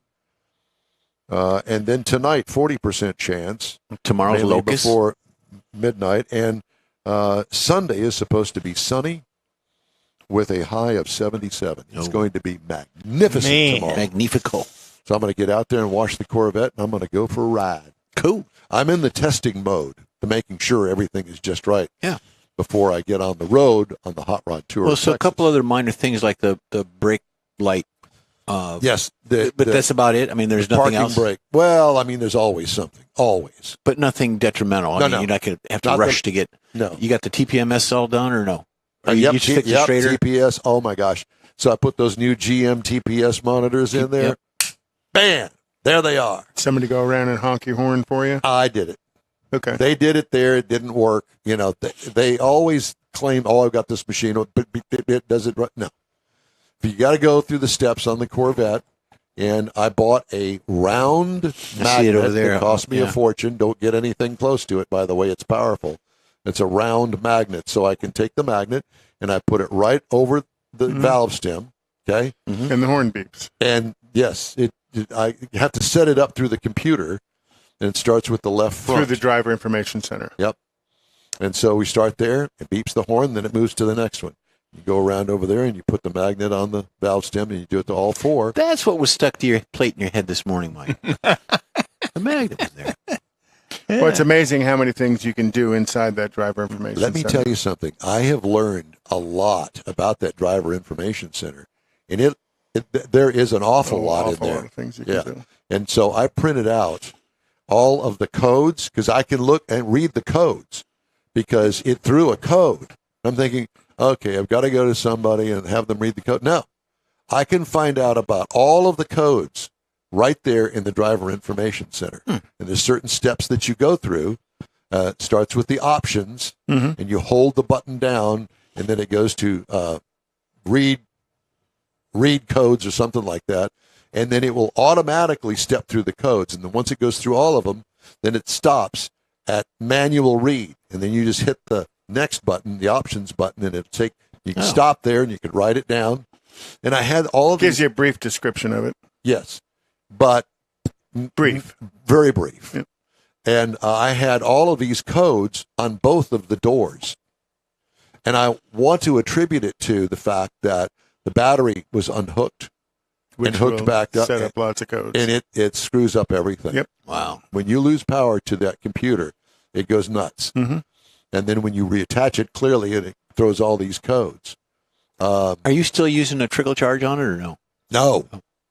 No, because you got a new battery. I got a new battery, and Richard at Apex Auto Works found out that there were some extra things that the lighting guy put on there that was draining the battery.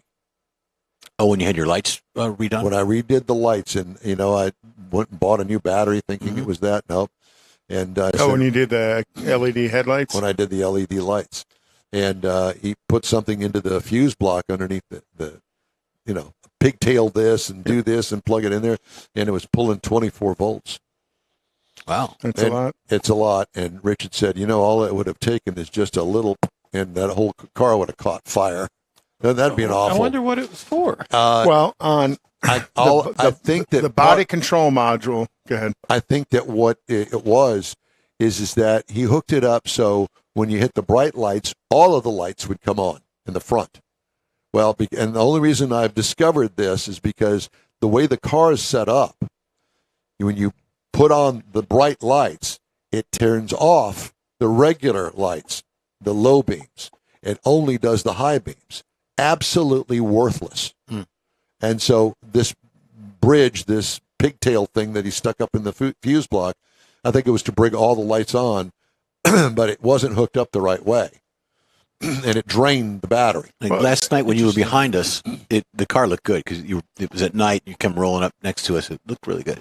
Well, the other thing is the body control module knows that when the headlights are on or the tail lights are on, there should be so much current passing through to turn that bulb on.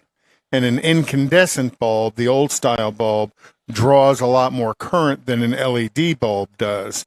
So when you turn on the LEDs, the body control module goes, that's low voltage or low amperage, and something might be wrong, and it turns the check engine light on, or sets a DC diagnostic trouble code. So that setup may have been to avoid that from happening. Perhaps. But Richard said, hey, man, I tried the lights and they worked just fine. I said, well, leave that other thing off of there. Wow. If I need high beams, then I'll just hold the thing on, the high beams on, because I don't need that all the time. I mean, I rarely use it. Now with this new LED lighting system that I got on there, you really don't need high beams. Because the light is so much brighter. Yeah. The light is brighter than the driver. Absolutely. That's right. And I did not have to, by the way, adjust the headlights after we put them in. Because the adjustment for the headlights doesn't have anything to do with where the beams are. If they were aligned from the factory. Well, once they're mounted in the old style flip-up headlights, it's still the same. So the left one is a little bit lower than the right one. Yeah, it's supposed to be. Yeah. So that you're not up in the eyes of oncoming traffic. But it's very apparent now with the white light, with the LED lights, that they're square. The lights are square, so you can see the difference between the two beams. It's pretty interesting, actually. Mm-hmm. But the diagnostic codes, I was amazed. And I went online. You said they're on the door? And did a printout. I did a printout of all the diagnostic codes. That are available? That are on the car. Oh, gosh, it's probably 150. It's like 6 pages worth. It's seriously, it's 6 pages. And the doors have their own separate section. The doors. Well, there's a lot going on in the doors. I know that. It's the most complicated part of the car, actually. Because, when they put the doors together, they go off into a separate part of the assembly plant. And come back in and plug and play. And they're painted with the car, but they're not on the car. Come on, baby, light my fire. It's the doors. That. What were you going to say, Mars? I was going to say that I changed the truck to open. the LEDs, and it made a big difference in it. And in fact, I'm going to change my wife's car because now I can sit in the driveway with the lights on the garage door and hers on, and it just, like you say, there's a huge difference. It's like, how can you see with this now, So I've got to get hers changed. Well, the only reason that I put these lights on there was because I could not see at night. They were that bad. And these were factory headlights that are on there. I changed the bulbs with HID, and I did everything that I could do to save those glass lenses and that old style. Awful, just absolutely awful. And these new lights, they look great, and they work great too. And I did all of them. I did the side marker lights and the tail lights and the stop lights and all that stuff. So before you go on the tour, you're going to get the oil change and all that stuff? No, because the oil change happened in January, and I don't drive it enough. I mean, it doesn't have but maybe 1,500 miles on the Are oil. you using Mobil 1 or Royal Yeah. Purple, or what are you using? Yeah, Mobil 1. Yeah. And everything seems to be fine. Good stuff. Both very good oils. Royal Purple is actually a very good oil. Is it? Yeah, we've tested when I worked for BG. We tested it all the time. It's a very, very good oil. Mobil 1's a very good oil as well. Yeah. Well, the factory asks that you use Mobil 1 Right. on it. And I'm Well, sure it's the relationship between the Corvette racing program and Mobil 1. yeah. Well, Was part of the reason for that. and listen, that synthetic, it's expensive. Yeah, it is. And what's the difference between a full synthetic, and Regular oil. About well, four. not regular, but it's a blend. It's about $4. That's the difference. Well, it's the difference in the molecular structure of the oil. So if you think about what I'll call Dino oil, regular oil, the oil molecules are all different size. So it'd be like trying to roll something on a basketball, a softball, and a golf ball. So you're basically rolling on the basketball, and the other balls are just kind of dangling in there, not really doing anything. And then so the basketball will break down first, and then you get onto the softball, and then the softball will break down till you get down to the golf balls. Well, with synthetic oil, all of the oil molecules are relatively the same size. How do they do that? For lack of a better phrase, would be polishing them. So that So it goes through a process. it goes through a procedure that they select all similar size molecules of the oil. So now, and this is why synthetic oil lasts longer than conventional oil. So now all of that pressure, those two pieces of metal coming together, are riding on a greater number of molecules. They do that with heat, don't they? They adjust it with heat. So you don't break one down to get to the next one and then break the next one down. That's why conventional oil wears out faster and you have to replace it more You often. actually did a spot on that. Oh, yeah. Last year, I think I've you did a done spot. that before. So Well, at any rate, so I don't need that. And I did buy a Wix filter. It seems that, nobody will actually ever come out and say, oh, well, this is the best filter. Because I think more and more there are really good filters out there made by different companies if you buy the high-end one. yeah, there's a good, better, best Yeah. choice Yep. of filters that are out there. Mobil 1 actually makes a filter as well. Well, I did my research, if you will, and I found that it seems to be very popular among road racers, these Wix filters, and they're not cheap. I don't know what it was. They were like $15, one of them. One filter for the Corvette was $15. Well, and where I could go out and buy a filter for it for like $5. Yeah. And the filter itself does more things than most people think. Most people think a filter, it's like the media that the oil passes through and how large the openings are so it catches more material. The other thing about the filter is it has to have a bypass system in it.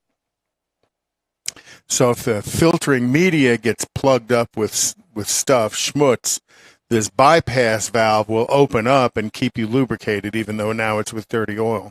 So it's that balance of the correct media that's going to last with heat and catch the smallest particle you can to how the bypass valve works in them, To make sure you have oil, period. to make sure you have oil at any given time.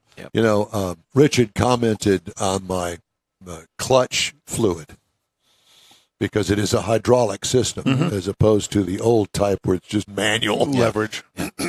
And he said, man, did that stuff stink. It's brake fluid is what it is. Well, I know, but I've never known brake fluid to stink. Rear end fluid, yeah, I got that because it's in there for hundreds of thousands of miles. Yeah, we've been around you before, Don. That, thank you. But I don't understand why it stunk so bad. Because we had a partial change when I had that clutch issue Before. a couple of years ago. But you couldn't bleed it. Now it's got a bleeder on it. Yeah. But you couldn't bleed it. So all you could do is just suck out from the reservoir and whatever else it would Put pull out fresh of it. in, and hopefully it all intermingles and works its way out. But now blends I've together. noticed, I had the brakes flushed a year and a half ago, right? But it's almost black again. Brake fluid does degrade over time because of heat. But I don't drive the and car moisture. that much. I would think that it would not be black this soon. Maybe I need to flush it again, huh? Could be.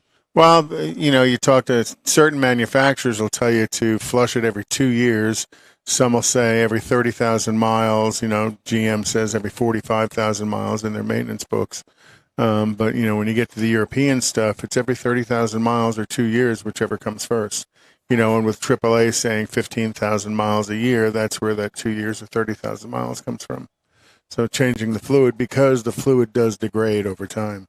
And if you waited long enough, your brake fluid would smell like your clutch fluid. And it's got kind of a fishy, foul odor to it.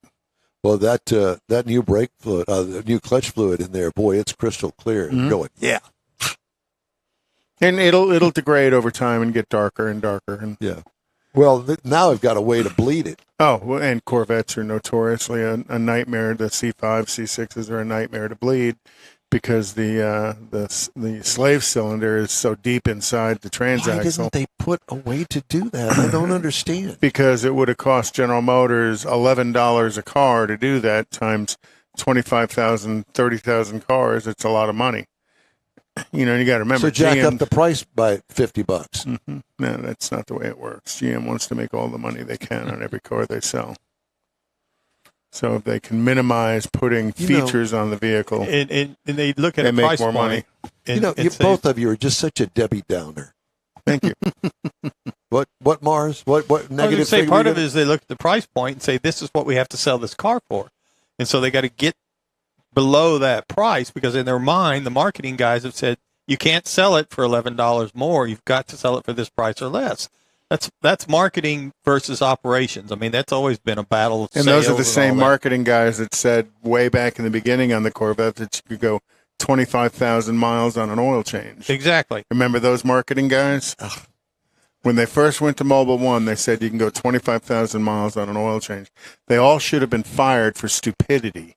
Well, I'm thinking when Mike talks about the price point, what's going to sell it at, a lot of that has to do pricing a vehicle with the unions because you're paying high price unions. Labor. You're paying all the Well, labor. that's your cost. I was 18 years old making $38 an hour working in a factory. What year was that? 76. Wow, you were getting That's rich. good money. And because of the union, I had left, came to Texas, and like 3-4 months later, I get a reimbursement check from the union of like $1,500 because I was not employed there anymore. I was not part of the union, so they gave me some of my money back.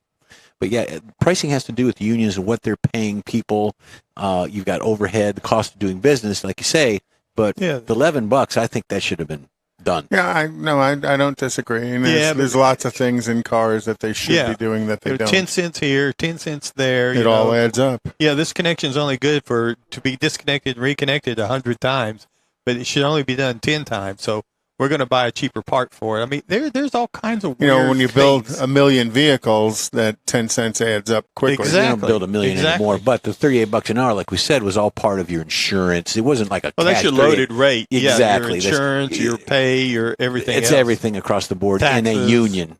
Yeah. And then they have to project out what the recall expense is going to be for the vehicle. I was just gonna and they've say. blown that through the years. Yeah, because they make such cheap parts in some parts of the car, and some cars in particular, that it winds up costing them a lot of money in the recalls. Oh, yeah. Well, they project out the warranty expense for a vehicle, and they project it out based on components. So they know this engine, we're expecting X amount of money in warranty expense, and then they amateurize that over how many units they're going to Acceptable sell. losses. Did you happen to see how much Mr. Tavares with Stellantis is making? Mm-mm. Nope. How can you justify How much? $25 million a year? Oh, he's making more than Mary. Yeah. Well, the more the merrier. No wonder. She's I don't completely understand useless. how does a company justify paying a CEO, one human being, that kind of money? Well, and then do the math. If they only sell 1 million vehicles a year and Stellantis isn't selling 1 million vehicles a year, $25 of every vehicle goes towards his salary. If they sold 1 million vehicles a year. Well, that's just simple math. Right. So now you have to add all that up backwards the other direction about, well, there was a point where they spent $8,000 a year in anticipated litigation on a Chevrolet truck. And that number I remember because it was a conversation point. So times at that point they were making 1 million trucks. That's a lot of money, the projected litigation. Just to pay the lawyers to defend themselves. Right. That's all part of it. That's where you get your price of cars. Correct. Exactly. That is. And talking about the CEOs and justifying costs, I mean, you look but they're never held. board, they're never held accountable. You're looking at $25 million for his salary. Now, what about his expenses? You know, his assistants, his flights, his travel, his private jets, his company everything cars. else. You know, that goes into it. Yeah. You can just about double it, if not. Where did yeah. where did we go wrong? How come we're not, CEOs of Stellantis or GM? How did that? Well, you guys get free cars. Jeff and I don't. Nothing is free. There's no free car. You get a car to drive. Have you heard some of his reviews? Yeah, especially the one today, Mars. I think you need to re-record that. But it still one. wasn't free. You still had to do something, But at that is also an expense to the auto manufacturers. Oh, absolutely. Is keeping those cars and driving them out to Nederland to give you one to drive. Absolutely. But- it is. That is part of their expense. But they get advertising that they can't buy. Which They is can't here. buy it. It's different pockets. Well, they can buy it if they want expense. to buy time on our Well, show. that's what I'm saying, but it's a different deal. It's editorial. Mhm. It's not advertising. So. That's why the review can kind of sound like it does. If there's No, something wait you just a don't minute. You like, speak for yourself, sir. if there's something you That don't review like, this morning, like the oh way my God. the phone fits up into the Hello, charger that you can't reach it. Mrs. Benz, Mercedes husband, wife, whatever you are, pay no attention to that review To that the man Mr. in the Mars corner. did earlier today. And if you're interested in listening, be sure to Google our Well, he was putting first hour of this show. He was putting letters and words this morning that don't exist. Wars. Well, I was trying to get it all in so quick. I mean, there was just so much and I it wanted went to on say. to 8 minutes long. Well, and I could have. I was just a lot to say. Could have been a lot longer. That's right. Except we were doing the Jeopardy music in the background. This hour is brought to you by Mercedes and Michael. All right. Time now for This Week in Auto History. Oh, yeah. Conrad has turned the page and he's ready to go. And he pre-read it, and he's not going to make one mistake in this. In 1905, the first aerial ferry for cars was put in operation over the ship channel from Lake Avenue in Duluth, Minnesota to Minnesota Point in Minnesota. And this literally was to allow the shipping to pass underneath. So you could be on that little bridge as it went up. The ship would go underneath, the bridge would come back down, and you'd drive off. Oh. Kind of an odd way to do it. Today, they've had drawbridges for years, but you were never allowed to be on it while it was up in the air. Go down to that bridge. Bolivar and take the ferry just to take the ferry. I want to spit off that bridge. And then in 1910, the Los Angeles Motordrome, the first speedway with a board track. So this was 5,200 feet long. So it was a mile long, and it was all 2x4 wood. And it had up to a 50-degree banking. Wow. And they said 50 degrees.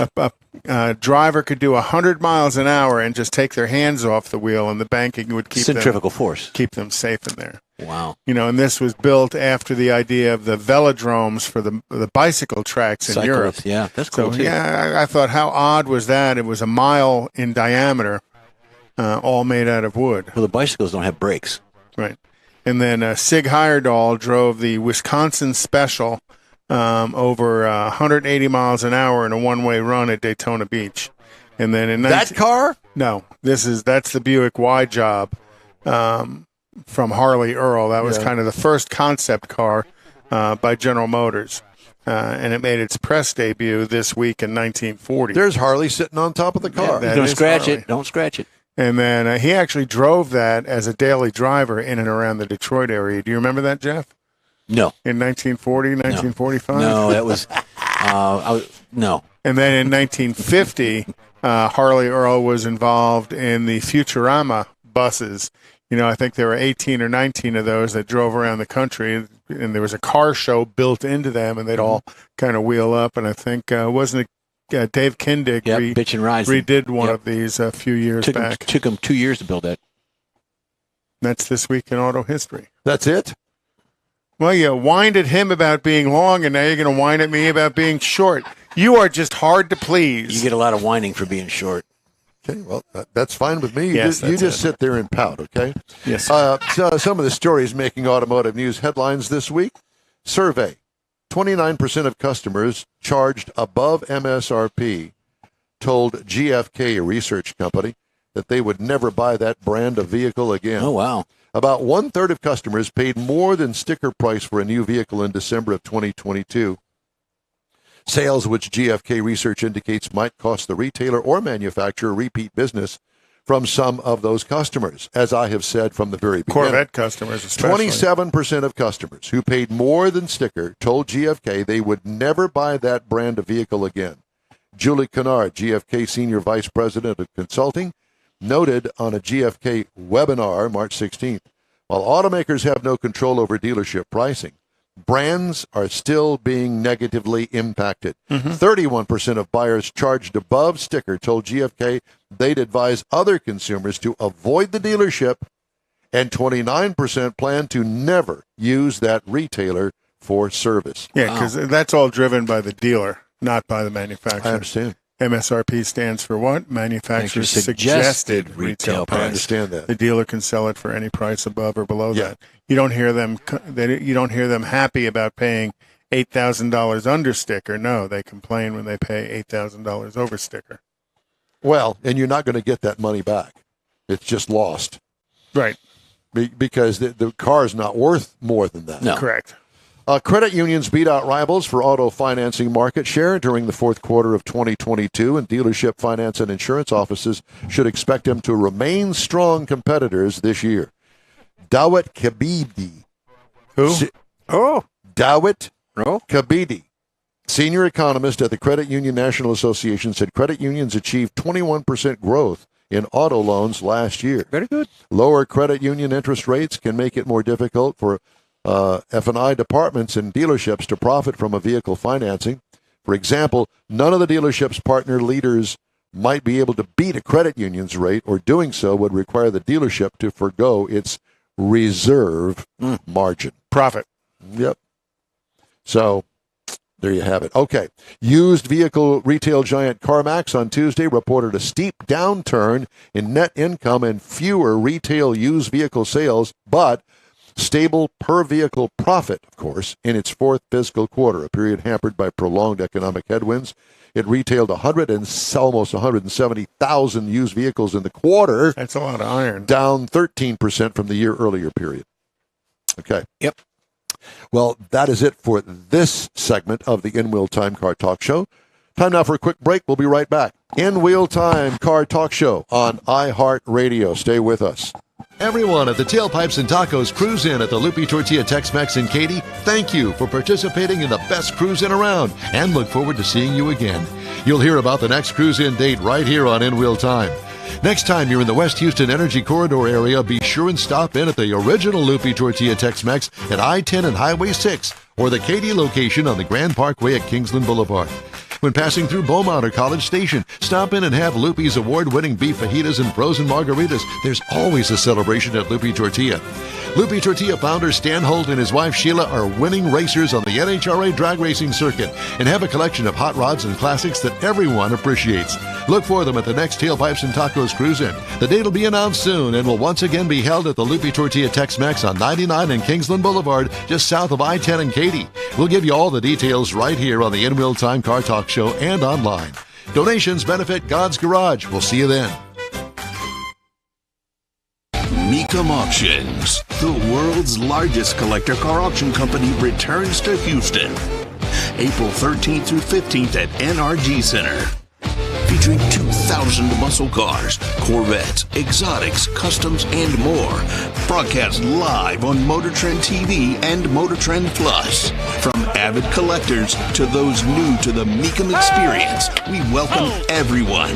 Register to bid now at Mecum.com. You own a car you love. Well, why not let Gulf Coast Auto Shield protect it? Houstonian John Gray invites you to his state-of-the-art facility to introduce you to his specialist team of auto enthusiasts. We promise you'll be impressed. Whether you're looking to massage your original paint to a like-new appearance, apply a ceramic coating, install a paint protection film, nano-ceramic window tint, or new windshield protection called ExoShield, Gulf Coast Auto Shield is where Houston's car people go. Curbed your wheels? Instead of buying new, why not have them repaired? How about a professionally installed radar detector? Gulf Coast Auto Shield does that too. Get a peek inside the shop and look at the services offered by getting online and heading to gcautoshield.com. Better yet, stop by their facility at 11275 South Sam Houston Tollway, just south of the Southwest Freeway, and get a personal tour. Gulf Coast Auto Shield is your place to go for all things exterior. Call them today, 832-930-5655 or gcautoshield.com. Live from the Sugar Shack, Studio A in Texas, USA. It's the Ed Will Time Car Talk Show. Coming up, Brad Thompson, God's Garage. We'll get you updated. Well, actually, let me just read this. In our second segment, we know you dated her at least once. What? Jeff has a feature on test dummies. Yep. Oh, okay. About all the generations of test. Well, just a little brief interlude. That was supposed to be funny, and you went to the thinking side of it. Why? Yeah, no, because it's Because it's him. yeah. Because I'm me. Conrad has the racing calendar, we hope, and the car clinic. We'll also have the stories making automotive news headlines this week. It just can't get any better. Can't On get this it. edition of the In Will Time Car Talk Show. Howdy. Along with Mike Out of This World Mars, Mr. Knowledge, King Conrad DeLong. We need more Jeff Zekin. I'm Don Armstrong. Glad you could join us on this Saturday. If you're wondering why we're not at the Tailpipes and Tacos event that we had promoted for months on end, we decided that we weren't going to do that because there was a chance of rain. And when we all got up this morning, were awakened by the booming thunder and the driving rain, we found out that was probably a smart move. Now Stan has texted and said, "Oh, we made a mistake." I don't think we did. No. I know that the weather's beautiful right now. You stick by your decision. Yeah, It's blue skies. Yeah. Looking I at know. me. But Nothing but blue skies that I see. it was unfortunate that had to happen this way because we were really looking forward to it. You in particular. Yeah, but you can still get out to Lupe Tortilla. You can still go out there and enjoy the day. That's right. Still go out there and have nice lunches. But at any rate, so Brad Thompson with God's Garage, who is going to benefit from today's big Tailpipes and Tacos cruise in, had a chat with Stan yesterday afternoon, I understand, Brad. Yeah, I stick by his decision. I got up at 6 this morning and looked at the radar, and man, it didn't look good. I'm down in San Leon. I'm actually at the Smoke and Mirrors Mobile Studio Avenue A in San Leon. There you go. So I'm down here. I thought, well, why waste a good cancellation? So I'm down here working on a warehouse that we're building in San Leon, just about 2 miles from Topwater, where you guys were. So that's the excuse that you're using. That's all I got. Yeah. Well, you didn't bring to the forefront that you brought all of your fishing gear and your 40-foot cabin cruiser. There you go. And you're going to put it in the water down there. And your deck hands. Now, my 40-foot cabin cruiser has wheels, and that's what I'm sitting in.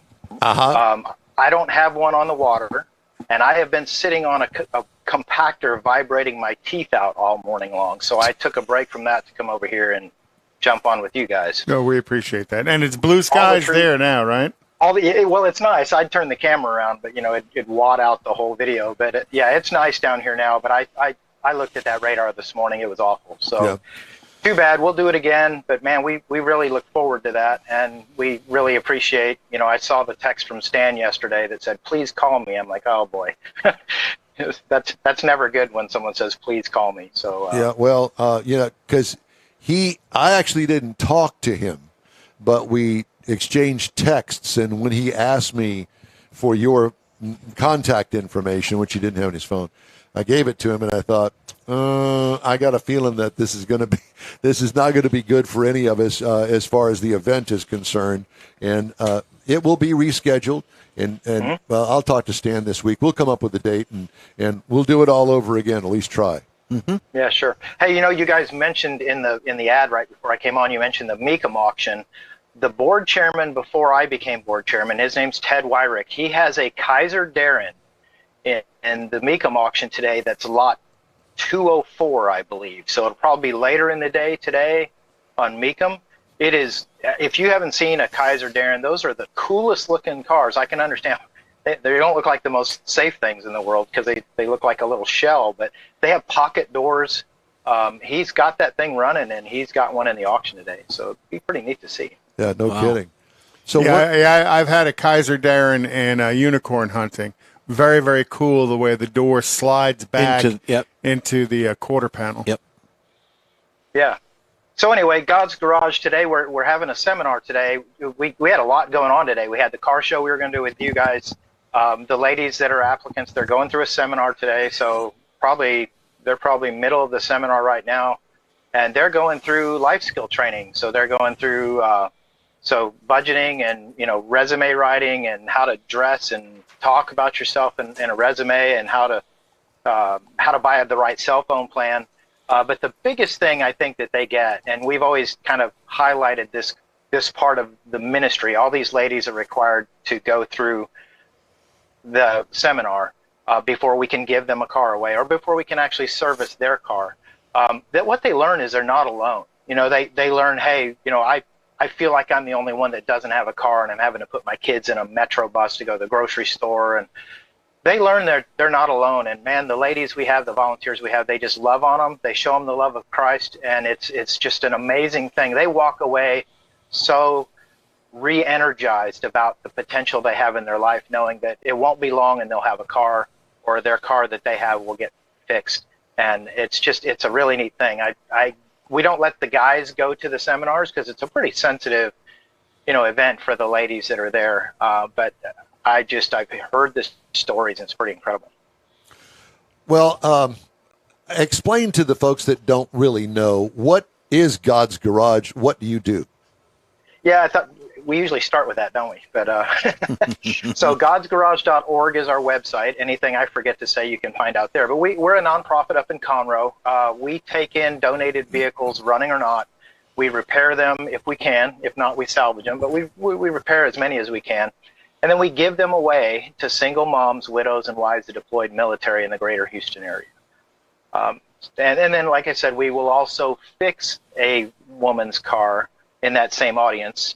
We'll fix their car if they have a car that the AC's gone out. And, and we have gotten so much better. Justin Coggins is our new executive director, and he's gotten us to the point now where when a lady applies for service, we get to them within a month. It used to be, it took several months just because our processes were so scattered. But now, what good's it do? You come, hey, my air conditioner doesn't work in Houston, and we get to you in January.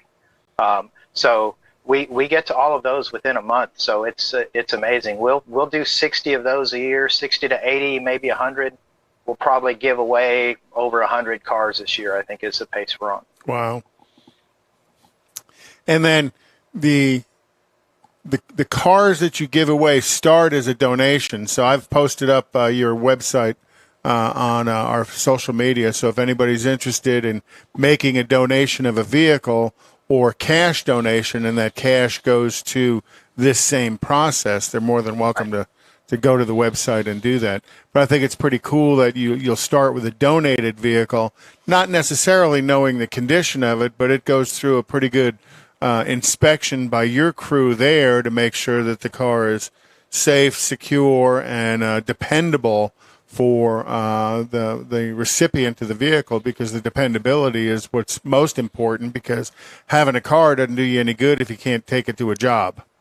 Right, exactly. And you always fill in the blanks that I leave out, Conrad. I appreciate that. So, but yeah, it's it's a neat process. We have 2 different evaluations. We have a 40-year ASE certified mechanic that's on our staff. We only have 5 employees. We have anywhere from 125 to 150 different volunteers in a year.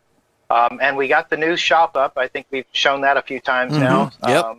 It is awesome, man. And we just got air conditioning put in, which was a major win. We figured that out and got a couple folks to step forward and pool some money together, and now we have a air conditioned and heated shop. Man, you can't beat that. Makes a huge difference for the technicians while they're working Absolutely. on something, and it's 80 degrees versus 120 degrees. And there's still shops in town that don't have air conditioning. Most shops don't. They don't. Brad, Yeah, for-profit shops. Yeah. One of the things that I wanted to bring up is the fact that I hear an awful lot and see an awful lot of requests to donate cars.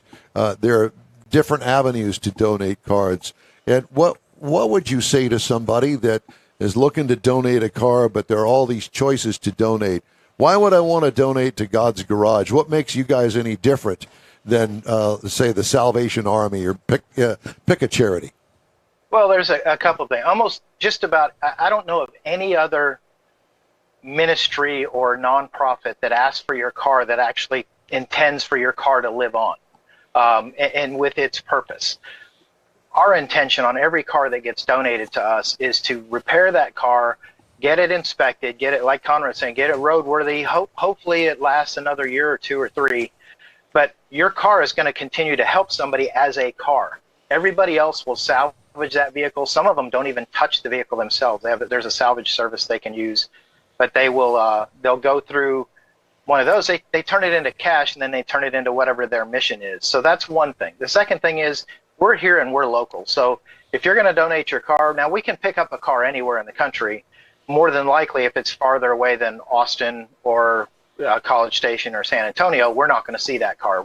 It's not going to be any different. I know you have a broad audience, but if you're not local to Houston, we're probably not going to pick it up. We'll turn it to cash like everybody else. But local to Houston, not only will your car turn into somebody else's car, if we can repair your car and it gets given away, we will invite you to come to the gifting. So you can actually meet the person and they can say thank you in person for giving your car to us so we can turn it into their car to enrich their lives. And we know that the lack of reliable transportation is the number one hindrance to bring people out of, I don't want to say poverty, but, to help them elevate their lifestyle. Yeah, Improve their lifestyle. And that's pretty cool. Well, the other thing is the opening page to your website is photographs of this gifting day, I'm assuming, as you guys were giving the car and all the people that are gathered around.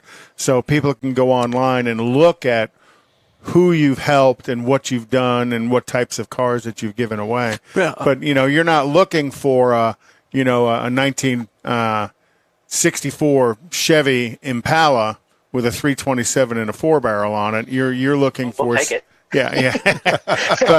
but you're looking for something that can be pure reliable transportation after somebody spends some time reworking whatever the issue may be, because most people are giving away a car that they're having problems with or just doesn't meet their lifestyle anymore. And that's really what you're looking for in those cars. So Conrad, I'm sorry, Jeff. Sure. We had somebody donate a '67 Mustang a couple years ago. Oh, wow. And we sold, and it was there were parts in the trunk, didn't run, tires were flat. We sold that car for $7,000. Wow. And the person we sold it to has repaired it. It's their daily driver. So we have a boat sitting there right now. We have a VTX 1800 Honda motorcycle. We will take anything of value that's a vehicle. But you are correct. Our main gifting, or our main vehicles we want to see, is something that's either roadworthy and can be barely roadworthy or barely not roadworthy. And we'll fix it. We salvage about 65% of the donations that come to us. Wow. Sorry, Jeff. No, I was going to say, how many cars have you gifted over the course of God's Garage program? Man, the number's probably around 500 now. Wow. We started doing this back in 2010. We formally became a nonprofit in 2016. I can tell you in the last 3 years, I know we've given away pretty much 100 every year. And I know we had one year we gave away 120, I believe. So it's probably north of 500 now. I probably should know that, shouldn't I? Yeah, fantastic. And that's a huge impact on the people you've given the car to, but also the community that person lives in as well, because now they become an advocate. An advocate, but they also become a taxpayer as well. Yeah. Well, it's funny, as usually it's hard for me to kind of maintain my composure, as you guys have seen me do several times, especially in the grand opening. But the people that cry the most are the relatives that have been carting somebody around for, a year or two or however long that person hasn't. They're the one that has to come get them and take their kids to the doctor. Or, man, I tell you, the people that have provided that person transportation are just as emotional, if not more emotional, than the person actually getting the car. Do you still stay in touch with those that you've gotten donated cars to? Yeah, we actually we don't see a lot of them, so we try to partner with local churches and hand them off, so they have a community of people that they can start to kind of lean on and be part of their community, which that really helps us quite a bit. We actually have one lady working in the shop that we gifted a car to, and now she comes in and helps out the mechanics, and she's pretty knowledgeable of really what she's doing. So how cool is that? She started out we gave her a car. And then if I remember right, she later donated that car back. So there's a really good example of give somebody the right hand up, and they go out and can establish themselves and become financially sound, and then she turn around and donate it back. And I think you bring up a really good point that, you're local to the Houston area. And since we've been talking to you and everything, we've actually heard from other organizations similar, particularly there's one up in Ohio that we heard of from recently that, they're kind of in the same vein. I mean, they're still trying to do the same thing. So even though, we have a broad reach and we're talking about you here in Houston, there are, if you're in New Mexico, or we have people in California that listen to us pretty regularly, check around. There may be somebody close to you that is trying to do something to help their community as well. Trying to model what you're doing in another part of the country. It's all over, yep. Yeah, so when I get this warehouse built down here, I think this is going to become the southern branch of God's Garage. We're going to try to broaden our footprint a little bit. It's for my business, which is unrelated to God's Garage. I'm a volunteer board chair, but I think we're going to put a lift in that down there, and I have a trailer and a truck down here, so we'll broaden our range of being able to pick up vehicles a little more easily in Galveston, Brazoria. Sugar Land's a stretch for us, but we will go there. We go there probably more than you would guess, but yeah, that's the idea. And maybe someday we'll kind of figure out how to franchise this. There is actually a God's Garage in Utah. They use our logo, but they're part of a church.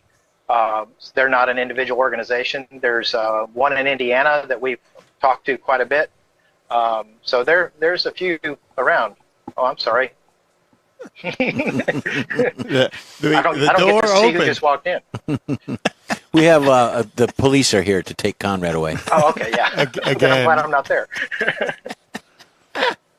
So we appreciate you guys partnering with us, and we very much appreciate Lupe Tortillas and Stan Holt and Sheila Holt partnering with you as well, because you're doing good things for people and helping their lives, helping them realize the value in their life and improving themselves. And as you said, some of them have come full circle and come back to you as well. That's pretty cool.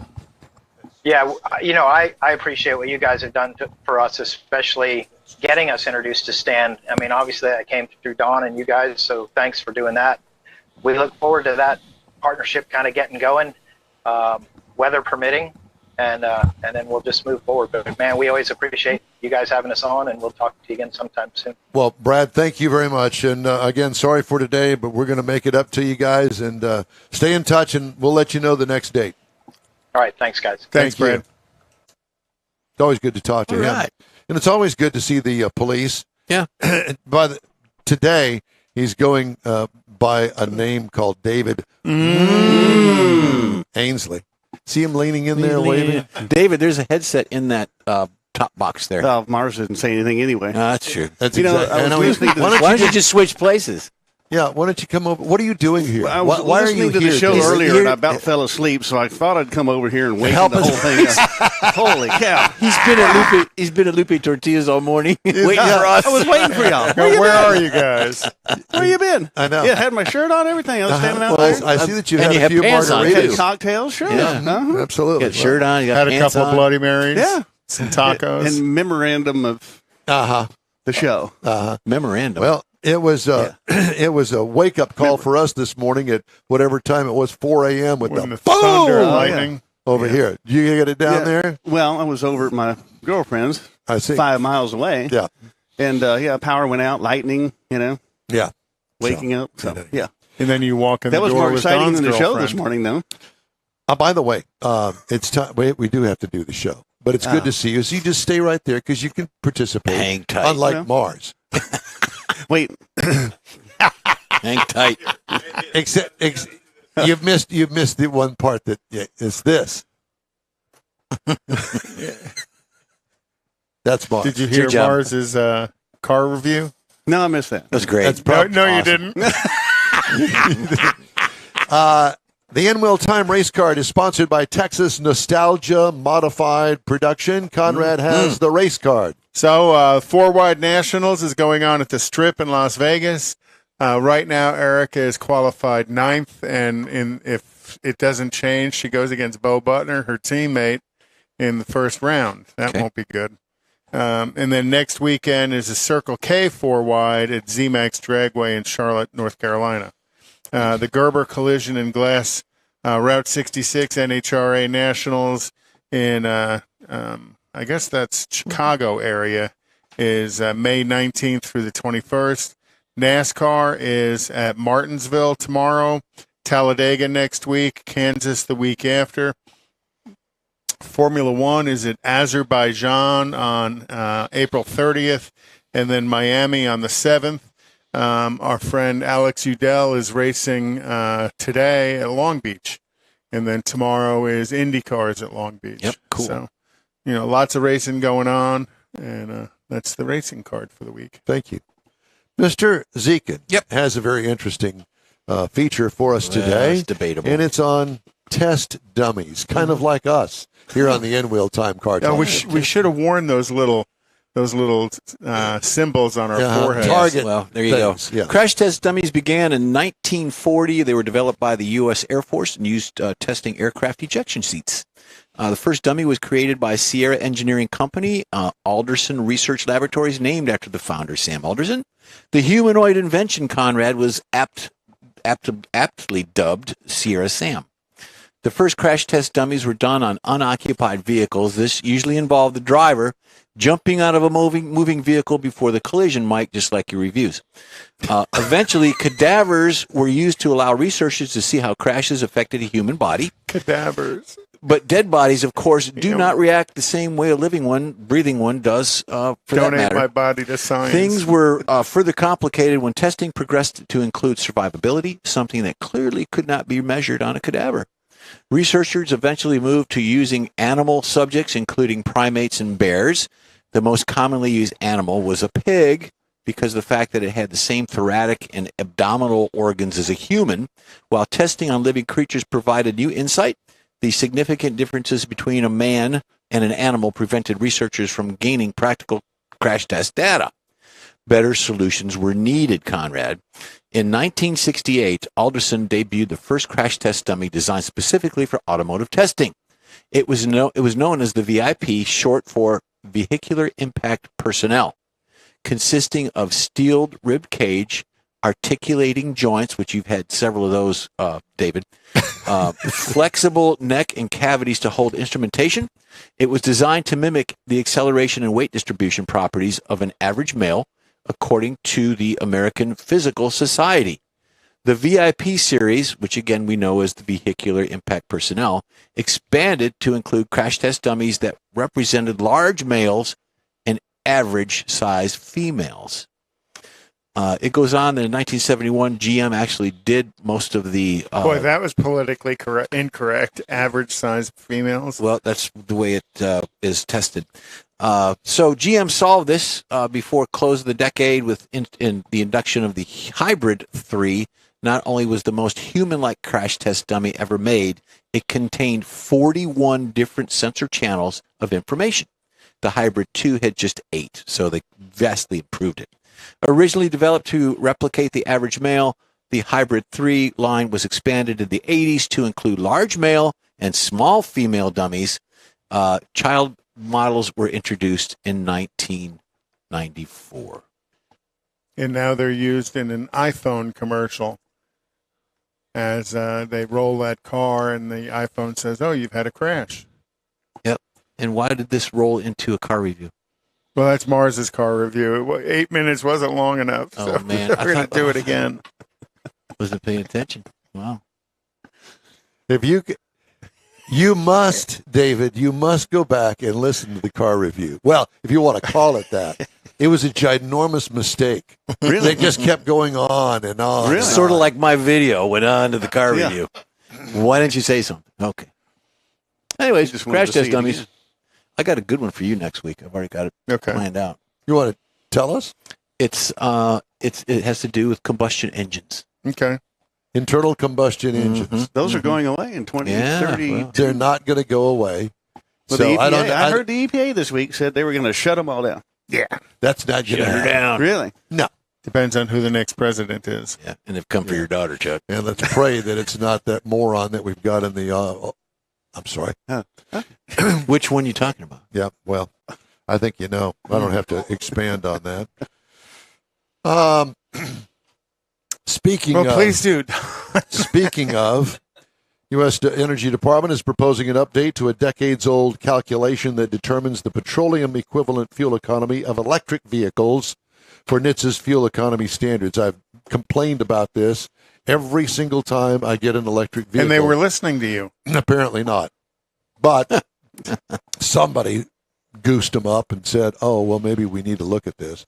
The proposed rulemaking is in response to a 2021 petition submitted by two environmental groups, the Natural Resources Defense Council and Sierra Club, which argued the calculation is outdated and resulted in significantly inflated EV fuel economy values. For example, applying the current calculation to a 2022 Ford F-150 Lightning electric pickup results in a rating equivalent of about 238 miles per gallon. Whoa. Under the proposed rulemaking, which lowers the petroleum equivalency factor for EVs to 23,160 watt-hours per gallon. What? From 82,049, the rating would be reduced to about 67. This is miles a perfect per gallon. lead into my segment when Well, time comes. I was going to say, because that's not happening now, because we're going to take a break. No, I know. Okay. Because we know that you like to use not only your segment time, but everybody else's segment time. We're actually into next okay. week's That's time Mars, with you. right? And Mars does that in the car review. Yeah, the 4-minute car review turned into an 8.5-minute car review today. And then it rolled into mine. That's why I'm here.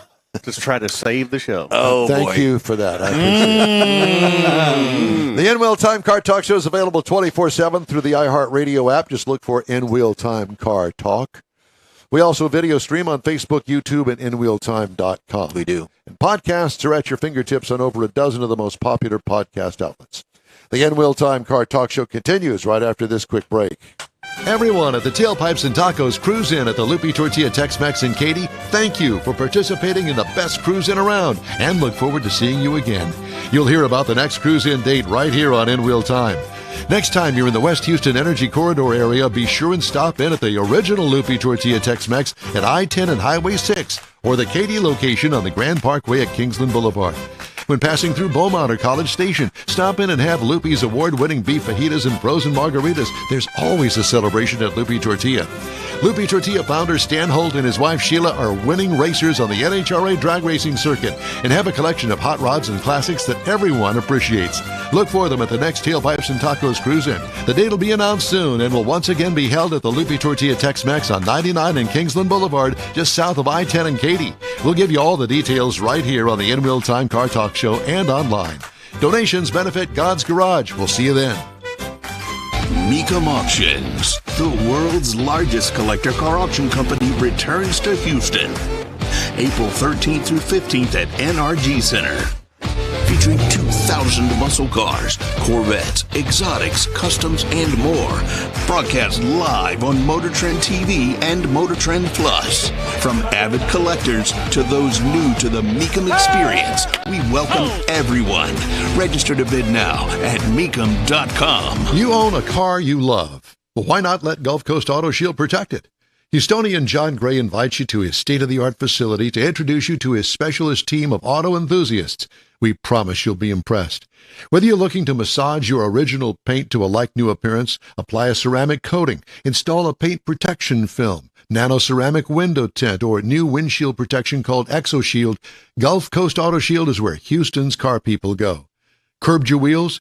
Instead of buying new, why not have them repaired? How about a professionally installed radar detector? Gulf Coast Auto Shield does that too. Get a peek inside the shop and look at the services offered by getting online and heading to gcautoshield.com. Better yet, stop by their facility at 11275 South Sam Houston Tollway, just south of the Southwest Freeway, and get a personal tour. Gulf Coast Auto Shield is your place to go for all things exterior. Call them today, 832-930-5655 or gcautoshield.com. All right. It's the N-Wheel Time Car Talk Show. Coming up, we bring you some special stories that you'll be interested in. I don't know what they are yet. I got one. Conrad will have the N-Wheel Time Car Clinic, and I'll bring you this week's auto news. Howdy, along with Mike out of This World Mars, King Conrad DeLong. We need more Jeff Zekin and David Ainsley. I'm Don Armstrong. Glad you could join us. And if you're wondering, well, wait a minute, they promoted for 3 months the fact that they were going to be at the Tailpipes and Tacos. Well, guess what? The weather intervened this morning in Mother the dark Nature. of night. Thunder boomers. Yeah, big ones. And what did you get, about 10 inches of rain out at your house this morning? It was like Harvey rain for maybe about 30 minutes. Yeah. Oh, wow. Well, we didn't get that. We just got a little here. No, I had a good downpour, but it wasn't. Yeah. It was like for just a couple of minutes. But the lightning was way too close. Yeah, it was a lightning show over here. When the lightning had hit the ground and the ground would shake and the thunder would happen at the same moment, the lightning, that was way too close. Yeah. Imagine if you were in an EV when that happened. Wow. That charge your Would car it, while would it when charge that it? happened? Yeah, really. Drive around with a little I'm ready. Antenna. Yeah. Oh, An good. antennae. Yeah. Well, that's good. Kind of You like know- the Back to the Future DeLorean. It's getting to be that time of the year again when we start thinking about the Indy 500. Mm-hmm. And when you think about the Indy 500 and new cars, what do you think of? The pace car. Oh, okay. While the clock ticking on the Chevy Camaro, production ends in January, a special run of 50 cars might end up being one of the most valuable of the 6th generation pony car. Chevrolet providing 50 festival event Camaros for use during May at the Indy 500 and in the Indianapolis area. Cars are all convertibles, all powered by 455 horsepower, 6.2-liter engines, and all the same cosmetically. Shark skin metallic paint gray, with ash gray leather interior and, of course, Indy 500 graphics. Chevy spokesperson Kevin Kelly said the cars will be offered for public sale sometime after the 500, most likely through the Indianapolis area Chevy dealerships. No word on pricing, but these cars have a unique Chevrolet option code and likely won't come cheap. I can only imagine.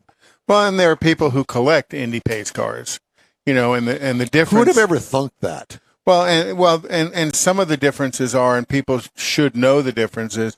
There's usually 2 or 3 that actually work the track. So, you have the car that actually paces. There's always a backup car that paces. There's generally a vehicle there for the medical director at the track. Well, they put the drivers in them and parade the drivers around. Well, those are the parade cars. Right. Now, the parade cars part of that 50.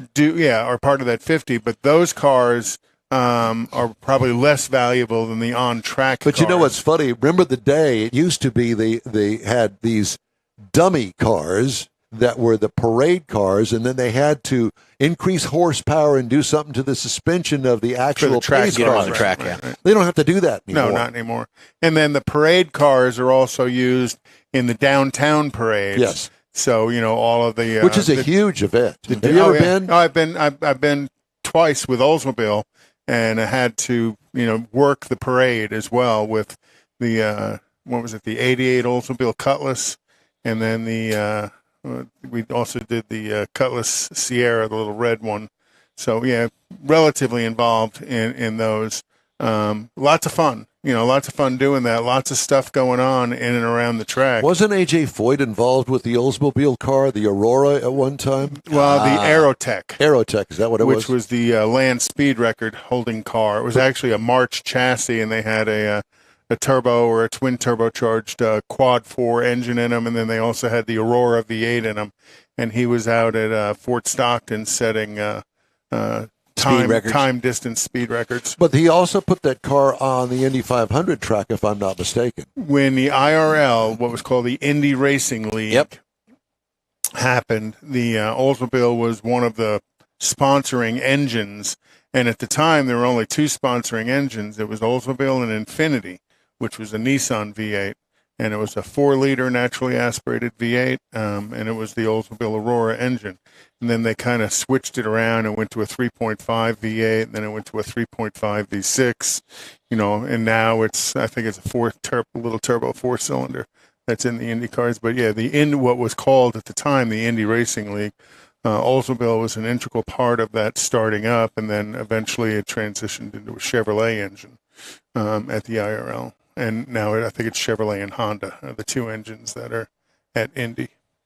Why? I don't understand. I understand it's extremely expensive, stupidly expensive. But, you'd think that Ford would have an entry. You would think that there would be another Japanese or at least some foreign car that would have an entry in it. They're all in Formula One. Right. What's the difference? Well, where do I want to spend my $100 million?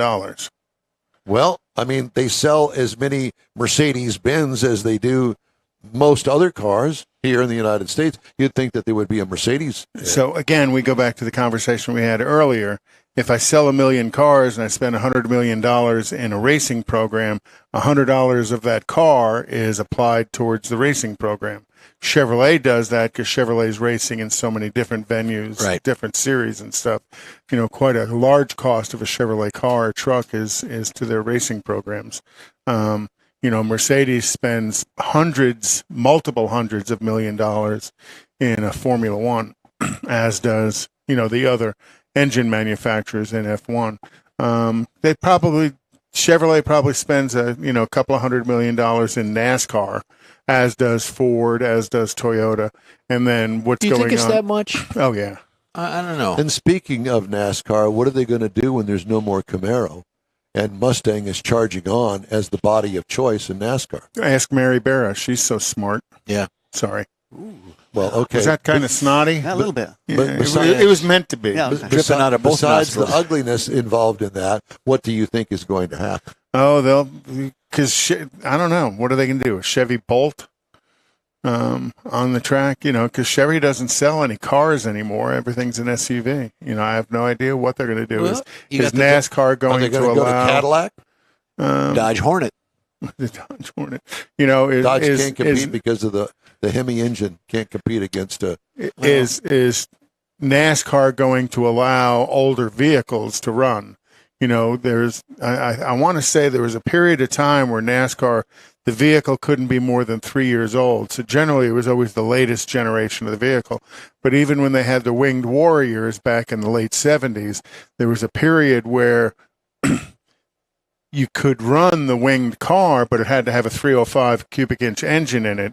It wasn't allowed to have the Hemis or the 440s because they were trying to slow the car down. So some of those guys were running 3-year-old cars, but still running the Daytonas and the Superbirds.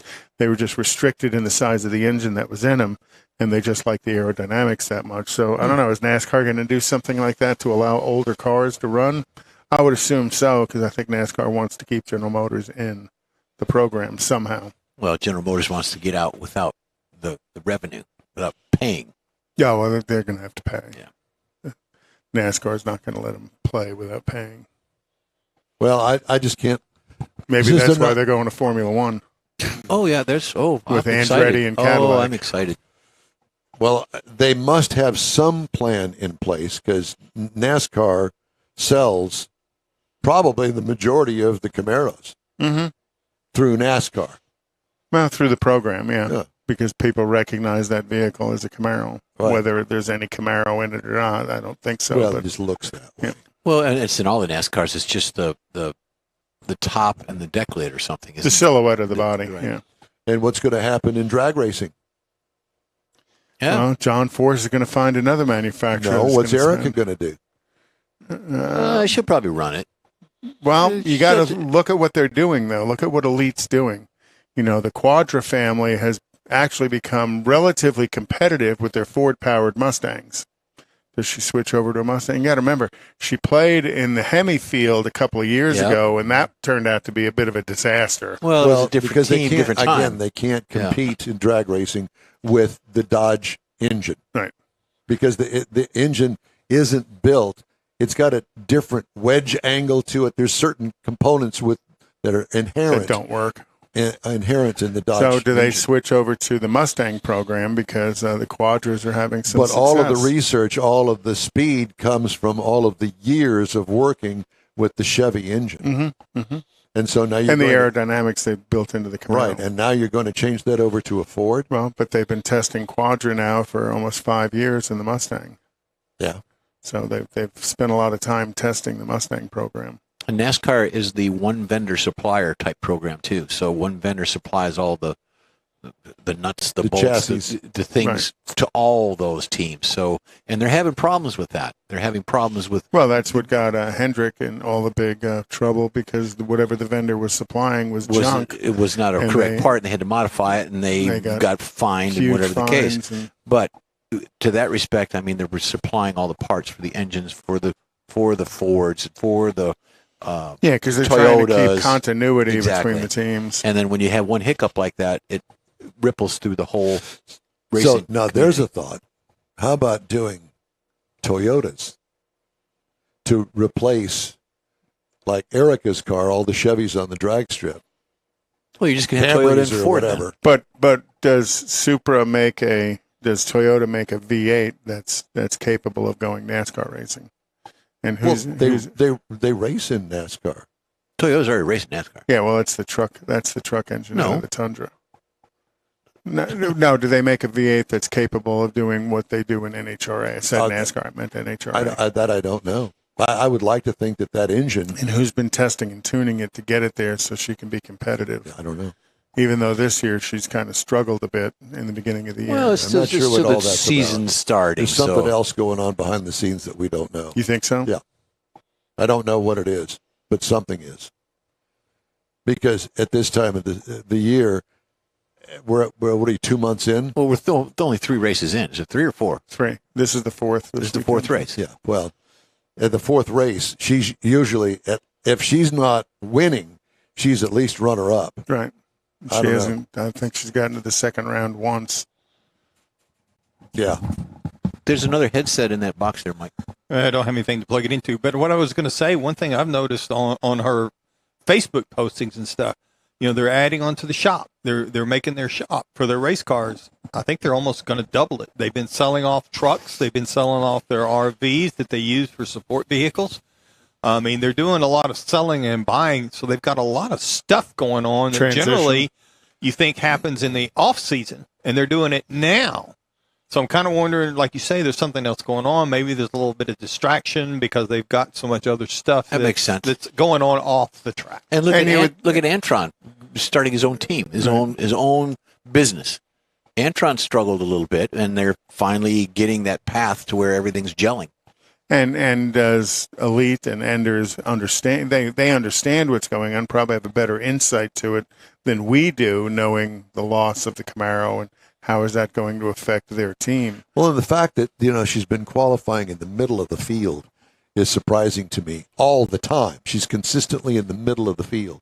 Now, granted, that's only thousandths of a second off, but that's the win or lose factor in that particular. And to a degree, being out-qualified by Jag, which is the same team, same engine builder, being out-qualified by Bo Butner, which is the same engine builder as well. Teammate. What is going on? I have no idea. Yeah, Call Greg. Let's have him on the show and ask him.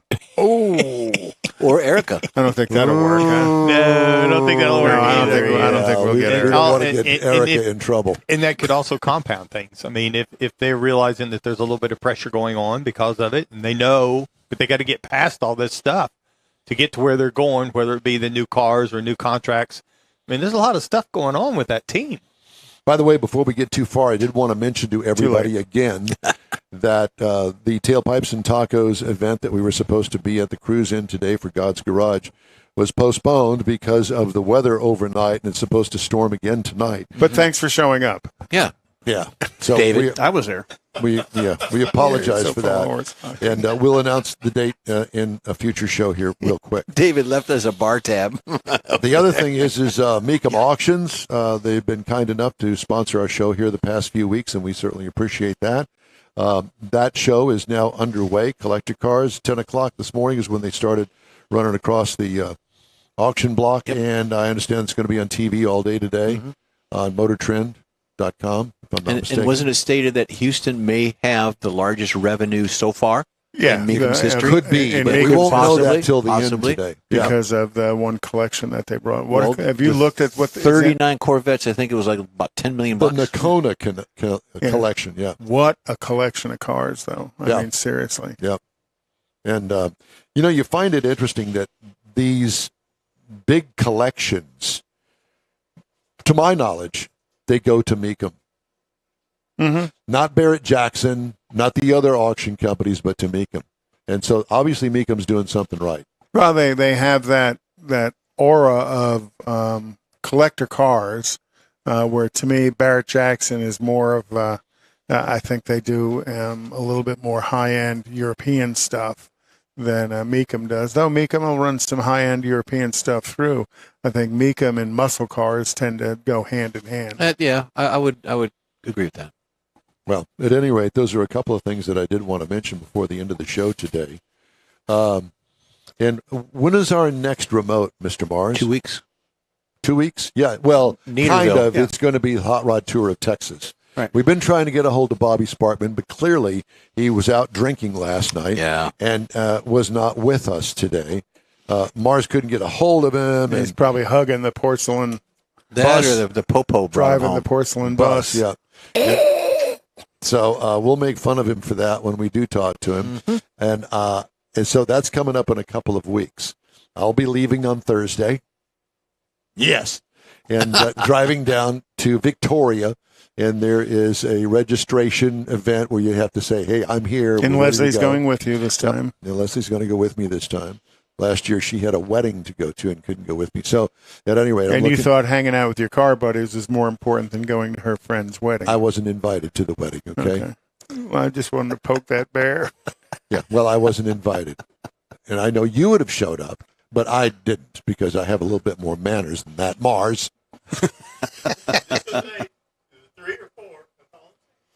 Shut up, Mars. David, how are you? How's it going, buddy? You all right? David's been around to see the previous three. No. He's only Haven't been you? around to see two. Okay. But do we have to go there? No, he's just, We always wind up having to go Yeah. there. At least a little bit. no. It's okay. Hey, I can't go back and change the past. Wish I could. No, Don't you don't. you? You don't wish you could because you got two beautiful daughters. I do. I do have two beautiful daughters. Matter of fact, I'm going to babysit tonight. Oh, that's Leslie and I right. are You're gonna go- talking about Oh that. boy, yeah. I want to see that pop up changing a muddy diaper. Yeah, I can only imagine. Here, glad you're home. The kid's dirty. So the Been dirty for 4 hours. That's why they're crying. the show is going to be recorded, right? On the Texas tour, not You have live. to talk to Mr. Mars. Not live. You got to talk to Mr. Mars. Yes. We could put a microphone in your car. Are you ready to do that? No. Yeah, we'll have Leslie hold it for you while you're driving and drinking. I'm not drinking while I'm driving. No, we'll reserve that to after the, in the Okay. evening hours. Yeah. And where are we going to be on Friday night, Mars? New Braunfels? Braunfels. Yep, And then on Isn't Saturday. that where the movie is? that's Yeah. where the movie is. yeah. Hollywood Nights. Hollywood night. And Lawrence. Don can quote most of the Lawrence movie. of Arabia. We'll be Should not. have pulled that string. Are you going to go with us? Yeah, I'll be there. Oh, yeah. Oh, good. Oh, yeah. We're not going to be in I'm the gonna same be the aisle. I'm going as to be him. the bellhops bringing your cocktails out. There won't The be baby. any of that, but you can bring the hot dogs. You and Mars going to ride in the truck together? No. No. Go to the drive-in together in the Not truck? just no, but hell no. That's the way I heard that. We'll see how fast the Infinity can go and try to catch Mars. Are you going to take the Infinity? I might. Good. Well, you know you're welcome on the Hot Rod Tour part of it. You can come on. Bring the little time truck. You can get on the tour. You just can't go to some of the private events. There are no private Well, events. the private events like the drag strip and Yes, you can. the movies. They're No, sold you have out. to have a ticket to get in. They're sold out. Yeah. There are some events you But can't. Don's the public got can't. stroke with Bobby Sparkman. Don's got so much stroke. Bobby showed up this morning for an interview. Oh, I'm sorry. No, that didn't happen. I want you to know that I paid the full price to go on the Hot Rod Tour in Well, Texas. I'm not surprised. I'm not asking for any favors, No, I didn't. No, think but what you I'm were. saying is that but I because should have gotten it for free. But Just saying. if David can do the tour, he just can't go to some of the private events. Is what I'm saying. He can go. Don will sneak him in. No. Of all the stuff that we've done for them, I think that they could. There's an exception to everything. Mhm. Kind of, you know about that. Yeah, he's at the end of the table. He's at the end of the table, so shut up. Mars is exceptional. Time now for the car clinic. Ready? Well, and this kind of leads into a little bit of what you were talking about earlier. Of, batteries do not make electricity. They store electricity that's produced elsewhere. Most of that electricity is made primarily from coal, uranium, natural gas, hydroelectric power. So there's an expense in generating that electricity that is off the vehicle itself. So all this stuff about how going electric is going green is kind of a bit of a farce, in my opinion. So, 40% of the electricity generated in the United States is from coal-fired power plants, and 40% of the EVs on the road are basically coal-powered vehicles. It takes the same amount of energy to move a 5,000-pound gasoline-driven automobile a mile as it does the same amount of energy to move an electric one. The only question is, what produces the power? To reiterate, it does not come from the battery. The battery is only a storage device, kind of like a bottle that holds water. The bottle doesn't generate its own water. You have to put water in it, just like electricity. There are two orders of batteries. There's a rechargeable or a single-use battery. So when you go buy the Duracell, that's a single-use battery. Now you can buy a rechargeable battery that's generally about 3 times the price of a single-use battery, and you can recharge it so many times until eventually it won't take a charge anymore. But most common single-use batteries, are what we use in lanterns and radios and stuff. Those dry cell batteries use zinc, manganese, lithium, silver oxide, and carbon to store the electricity. They all use some form of toxic heavy metals. So even the electric cars use toxic heavy metals in their battery packs. The rechargeables battery only differ in their internal materials, usually lithium ion, nickel metal oxide, nickel cadmium. The United States uses 3 billion of these two battery types a year. And most of those are not recycled. They end up in landfills. California is the only state which requires all batteries be recycled, even the AA, AAA, single-use C-type batteries. Those are all supposed to be recycled. If you throw your small used batteries in the trash, here's kind of what happens to them. The batteries are self-discharging. That means even though they're not in use, they leak tiny amounts of energy, which is what causes that little white corrosion you see if you leave a battery inside a device too long. So that corrosion is relatively toxic. So don't be, putting it on your fingers and then going to eat without Licking washing it. your hands, Yeah. right? When a battery runs down, it can no longer power a light or a toy. You think of it as dead. Well, it's not.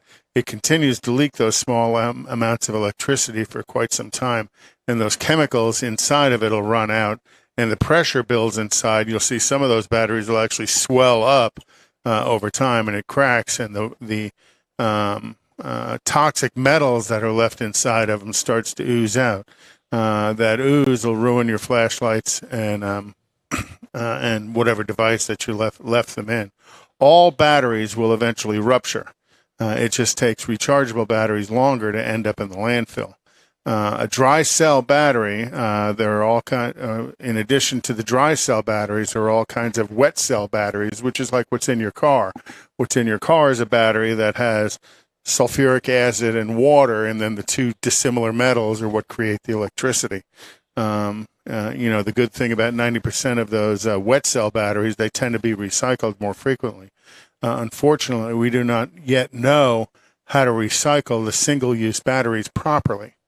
So just a thought about what's going to go on with as we move to pure electrics as vehicles.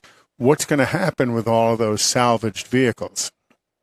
And the batteries that are in them. And the batteries that are in them. You go to some of these salvage yards, and they have a dedicated space in the salvage yards for EVs that have a different fire suppression system in that space to deal with those if they get an electrical runaway fire. Mm-hmm. Well, the EPA on Wednesday unveiled its strictest ever limits on vehicle tailpipe pollution, a regulatory move that could spur greater sales of electric vehicles in the U.S.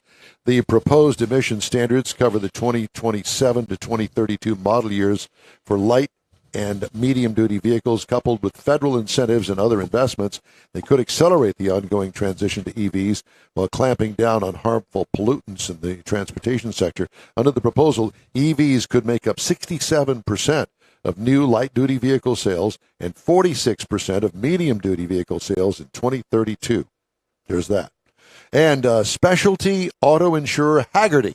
All right. Is cutting an additional 4% of its workforce just months after a 6% cut as it seeks cost savings. Hagerty, based in Traverse City, Michigan, reported in a Wednesday filing with the Securities and Exchange Commission that it will trim 83 more jobs across the company to meet growth and profitability goals. In other words, the bean counters have gotten in there.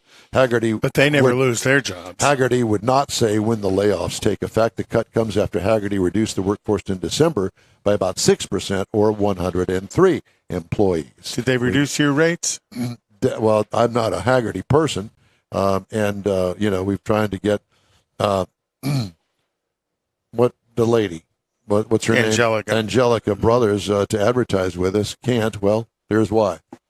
Because she's busy keeping her job. She might not even have a job. Right. Who knows? I don't know. I haven't talked to her. Hopefully, in quite some she's time. not affected by it. Well, at any rate, there's that. And what if ordering food in the car didn't mean contending with slow-moving drive-through lanes? That's the premise of a new offering from Domino's that can turn cars themselves into ordering devices via Apple CarPlay.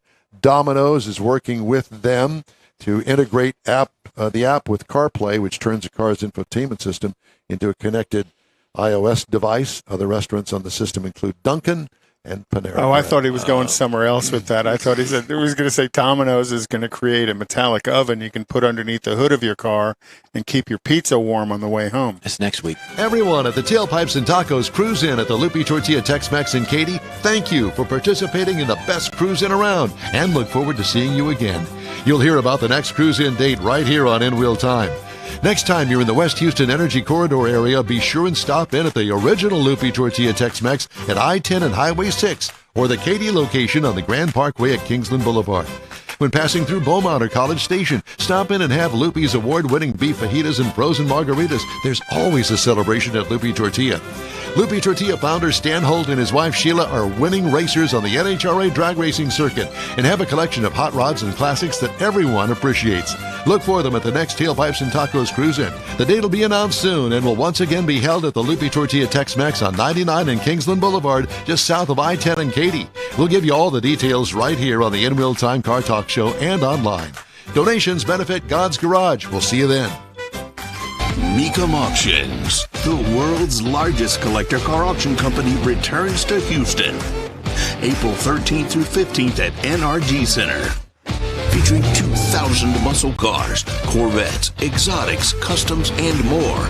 Broadcast live on Motor Trend TV and Motor Trend Plus. From avid collectors to those new to the Mecum experience, we welcome everyone. Register to bid now at Mecum.com. You own a car you love. Well, why not let Gulf Coast Auto Shield protect it?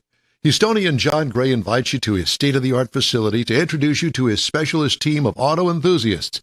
We promise you'll be impressed. Whether you're looking to massage your original paint to a like-new appearance, apply a ceramic coating, install a paint protection film, nano-ceramic window tint, or new windshield protection called ExoShield, Gulf Coast Auto Shield is where Houston's car people go. Curbed your wheels?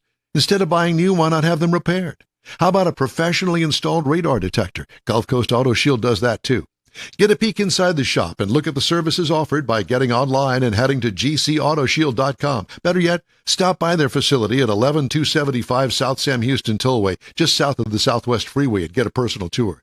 Gulf Coast Auto Shield is your place to go for all things exterior. Call them today, 832-930-5655 or gcautoshield.com.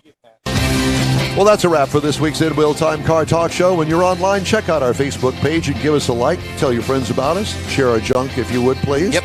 You'll get Conrad's Unicorn hunting features, along with all things automotive all week long that go on and on and on, including new car reviews, upcoming events, cruise-ins, racing events, and other informative and entertaining car and truck goodies. You can find the In Wheel Time Car Talk Show 24/7 on the iHeartRadio app. Be sure and check In Wheel Time Car Talk on our live video stream on Facebook, YouTube, and InWheelTime.com every Saturday, 8 to 11 Central.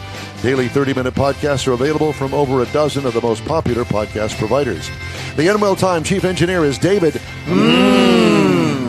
He's right there. Ainsley, our Marketing Advertising Advisor and Video Technical Director, is We Need More, Jeff Zekin. For booking agent and podcast pumpkin, Mike Out of This World Mars, along with Mr. Know-It-All, his royalty, King Conrad DeLong. I'm Don Armstrong. Be sure and join us again for the next live 3-hour In Wheel Time Car Talk Show, Saturday, April 22nd, 2023, on all of our In Wheel Time Car Talk outlets, right here on the Smoke and Mirrors Network, 8 to 11 a.m. Central Time. Have a great weekend. So long for now.